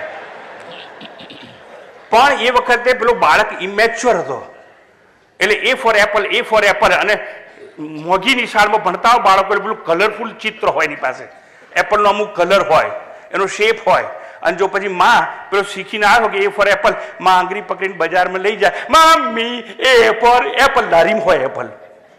હવે આ જ બાળક એ ફોર એપલ ગોખી માર્યું હોય, કલમનો ગોખી માર્યું હોય, એ જ્યારે BA પાસ થાય, MA પાસ થઈ જાય અને જ્યારે જીવનમાં એ લખવાનો પ્રસંગ આવે, એની સામે એપલ આવે છે? ના સાહેબ, મેચ્યોર થઈ ગયો છે, પરિપક્વ થઈ ગયો છે, એપલ ઓટોમેટિકલી ડ્રોપ થઈ જાય. એમ ઋષિમુનિઓએ પરમ તત્વ જે અજાત વાત છે, જે પરમાત્મા દેખાતું નથી, જેને સતત ચિત્તનો આનંદ કહેવાય, એવો આત્મા છે ને સમજાવવા માટે શરૂઆતમાં કેજી ક્લાસના વિદ્યાર્થીની જેમ તમને કહ્યું, રામની મૂર્તિ, કૃષ્ણની મૂર્તિ, કાળીની મૂર્તિ, અંબાજીની મૂર્તિ, ગણપતિની મૂર્તિ, આવી મૂર્તિઓ તમને આપી છે, પણ 90 વર્ષના ડાઢા થયા તો એ મૂર્તિરૂપી સાધન છોડવા આપણે તૈયાર નથી. આપણે જીવનની અને આ સમાજની મૂર્તિ પણ સાધન છે, મંદિર પણ સાધન છે, આ દેહ પણ સાધન છે. શરીરમ આદ્યમ ખલુ ધર્મ સાધનમ, ધર્મની સાધના કરવા માટે દેહ સાધન કહેવાય છે. જપ, તપ, કીર્તન, નિષ્કામ કર્મ, આ બધું ધ્યાન વગેરે બધું સાધન છે. અને જનક કહે છે, હું તો આત્મસિદ્ધ થઈ ચૂક્યો છું, આત્મસિદ્ધિ મને વરેલી છે, અને જો હું સિદ્ધ હોઉં તો મારે સાધનની કોઈ આવશ્યકતા નથી. એટલે કે છે કો સાધન ક્વબા સિદ્ધિ કો સાધક. આવી રીતે જનક કહે છે, હે ગુરુ, મુક્તિ તો મારું સ્વરૂપ છે, સ્વસ્વરૂપે હું મુક્ત જ છું. હવે મારે મુક્તિની સાધન કે સિદ્ધિ કેવી? અરે મુક્તિ તો મારી દાસી છે, મને હસ્તગત થઈ ચૂકી છે. અને મોટા મોટી સિદ્ધિ એટલે કઈ? આત્મસિદ્ધિ, આત્માનો સાક્ષાત્કાર કરવો, એનાથી મહાન સિદ્ધિ જગતમાં કોઈ નથી. એટલે જનક કહે છે આ બધી ચાલુ ચીલા જેવી સિદ્ધિઓ દેખાય છે ને એની મારે આવશ્યકતા નથી. કહો સિદ્ધિ. જનક કહે છે હું નિત્ય છું, મુક્ત છું, આત્મ સ્વરૂપમાં મારે કંઈ અસાધ્ય નથી, કંઈ અપ્રાપ્ત નથી, મુજમાં કોઈ અપૂર્ણતા નથી, મારામાં કંઈ ઉણપ નથી, તો બંધન ક્યાં? અને બંધન નહીં તો મોક્ષ ક્યાં? કહો સાધ્યમ સાધનમ સાધક સિદ્ધિર્વા. આવી રીતે મારા શુદ્ધ સ્વરૂપમાં આમાંનું કંઈ પણ હોઈ શકે નહીં. એટલે જનકે પાછું કહ્યું કહો સિદ્ધિ. સિદ્ધિ અને ચમત્કારો ખ્યાતિ માટે છે, પ્રશંસા માટે છે, સસ્તી પ્રખ્યાતિ માટે છે, for cheap popularity. And popularity has no connection with knowledge. એક માણસ ખ્યાતનામ હોય કે ના હોય એની પાસે જ્ઞાન હોવું જોઈએ, આત્મજ્ઞાન, અને બંધન અને મોક્ષથી મુક્ત હોવો જોઈએ. એ જ મહત્વની વસ્તુ છે. ખ્યાતિ સાથે જ્ઞાનને કોઈ લેવા દેવા નથી. આત્મા જ સૌથી ખ્યાત નામ છે જે સૌમાં સમત્વ ભાવે રહેલો છે. નિર્દોષમ હિ સમમ બ્રહ્મ. આ બ્રહ્મ તો સમમ છે, નિર્દોષ છે, બધામાં રહેલો છે. તો સિદ્ધિની બધી વાતો આવે છે. મોટામાં મોટી સિદ્ધિ એટલે મન ઉપર કાબુ હોવો જોઈએ. અને એક દિવસ તમારે કહેવું પડે I am not slave of my mind, I am master of my mind. મેં મારા મન ઉપર વિજય મેળવ્યો છે, મનને કબજે કર્યું છે, અને હું મનનો સાક્ષી છું, મનનો દ્રષ્ટા છું. જો હું દ્રષ્ટા હોઉં તો મારા આત્મ સ્વરૂપમાં મન જ નથી. મન નથી તો રાગ ક્યાં, મન નથી તો દ્વેષ ક્યાં, મન નથી તો ક્રોધ ક્યાં, મન નથી તો લાલચ ક્યાં, મન નથી તો બંધન ક્યાં. અને બંધન ના હોય તો મોક્ષ મારે કદાપી હોઈ શકે નહીં. મન એવ મનુષ્યાણામ કારણમ બંધ મોક્ષ. આવી સંસ્કૃતની ગહન વાતને અવધૂતજી સુંદર રીતે મૂકે છે અને કહે છે મન બાંધે મન છોડવે, રચ્યું મને આ સર્વ, નાના નેહ કથે શ્રુતિ એક અનેકે સર્વ. નાના નેહ કથે શ્રુતિ. ઉપનિષદ બધું કહ્યું કે એક જ છે, અભેદ છે, અને આત્મ તત્વ છે. રામકૃષ્ણ પરમહંસ પાસે એક માણસ આવે છે અને કહેવડાવે છે મારે તમને મળવું છે. રામકૃષ્ણ કહે તમે કોણ છો? હું સિદ્ધ પુરુષ છું. તો તમારી સિદ્ધિ શું? હું આ ગંગા નદી છે, હુગલી નદી છે, એ પાણી ઉપર ચાલી અને સામે પાર પહોંચી શકો તેમ છું. પાણી પર ચાલીને રામકૃષ્ણ પરમહંસને પ્રશ્ન પૂછે છે આવી સિદ્ધિ પ્રાપ્ત કરવા માટે તે કેટલા વર્ષો સુધી તપ કર્યું? તો કે 12 વર્ષ સુધી તપ કર્યું. એમ જો સાંભળ, હું છે ને આ ઓડીવાળાને 2 પૈસા આપું એટલે હું પેલે પાર પહોંચી જાઉં. એટલે 12 વર્ષની તપશ્ચર્યા છે, એની કિંમત શું? 2 પૈસા. મોટા મોટી વસ્તુ એટલે શું? અવધૂતજી સુંદર વાત કરે છે. અદ્રિ કર પર ધરે અબધિ શોષણ કરે. એટલે અદ્રિ પર્વત આંગળી ઉપર લઈ લે, અબધિ સાગર છે એનું શોષણ કરે. અગ્નિ જ્વાળા ગળે સિદ્ધ કોઈ, આબ મંડળ ઉડે આપ અમરત કરે. અને આગળ કહે છે કેસરી કંઠ કોઈ ઘંટ જઈ બાંધતું, નાગને નાથ ગાલે મદારી, શૈલ છે ખેલ સૌ એક બાજી કરી, અલ્પ મન આગળે દાળસી જે નહીં, ભલભલાની મતી ત્યાં હરોતી. એ મન આગળ કોઈની દાળ સીજે નહીં. મોટા મોટી સિદ્ધિ એટલે મન ઉપર કાબુ કેળવો. મોટા મોટી સિદ્ધિ એટલે મન ઉપર નિયંત્રણ રાખવી. અને મન છે ને સમજવાનું, આપણે માલિક બનવાનું. કોના? મનના ગુલામ નહીં થવાનું. આપણે બધા મનના ગુલામ થઈ અને જીવન જીવીએ છીએ. અહીંયા કહે છે કે મારા આત્મ સ્વરૂપમાં મન નથી. બંધન ક્યાં? મોક્ષ ક્યાં? સાધન ક્યાં? સિદ્ધિ ક્યાં? સૃષ્ટિ ક્યાં? સંહાર ક્યાં? આવી રીતે જનકજી છે એ પોતાની આત્માનુભૂતિ છે એને અભિવ્યક્તિ આપે છે. અને અહીંયા નિષ્કર્ષ જોવાનો પ્રયત્ન કરવામાં આવશે. कहाँ सृष्टि कहाँ संहार है, यह साध्य साधन भी कहाँ, अद्वैत आत्म स्वरूप में, अद्वैत आत्म स्वरूप में साधक तथा सिद्धि कहाँ, अद्वैत आत्म स्वरूप में साधक और सिद्धि कहाँ। प्रवचन ने अंते सृष्टिની વાત તો જનકે કરી, હું કહી દઉં અંતમાં છેલ્લી વાત. જનકજીએ, ઉપનિષદોએ, અષ્ટાવક્ર ગીતાએ મને જગતને જોવાની એક દ્રષ્ટિ આપી, પણ પ્રસૂતિનું દુઃખ વેઠી આ સૃષ્ટિ જેને મને આપીને એ મારી માતાજી બેઠા છે 96 વર્ષની ઉંમરે, એમને હું નમસ્કાર કરું છું. તે મને આ સૃષ્ટિ આપી અને ઉપનિષદોને વેદોએ મને દિવ્ય દ્રષ્ટિ આપી છે. એટલા માટે આવી વાત કરું છું કે યુવાન પેઢી સમજે. માતૃદેવો ભવ, પિતૃદેવો ભવ. મહેરબાની કરીને તમારા મા બાપને કોઈ દિવસે કોઈ ઘરડા ઘરમાં મોકલવાનો વિચાર ન કરતા. આ જવાબદારી તમારી છે. આપ સૌએ 8 દિવસ સુધી મને સહન કર્યો, આયોજન કર્યું. હું રાજુભાઈને કહેતો હતો, મારી પાસે જીવાત્મા રૂપી વિમાન તો છે, પણ વિમાનને ઉડવું હોય તો રનવે જોઈએ, એરોડ્રોમ જોઈએ. અને રાજુભાઈએ એરોડ્રોમ તૈયાર કર્યું અને આ જીવાત્મા રૂપી વિમાન છે. તમારી હાજરીમાં, તમારી ઉપસ્થિતિથી જીવાત્મા રૂપી વિમાનને અનંત ગગનમાં લઈ જઈ અને બ્રહ્મ સાથે ઐક્ય કરવાનો એક નમ્ર પ્રયાસ મેં કરી જોયો છે. આપ સૌએ મને પ્રોત્સાહન આપ્યું. આપ સૌનો, આયોજકોનો ખૂબ ખૂબ આભાર.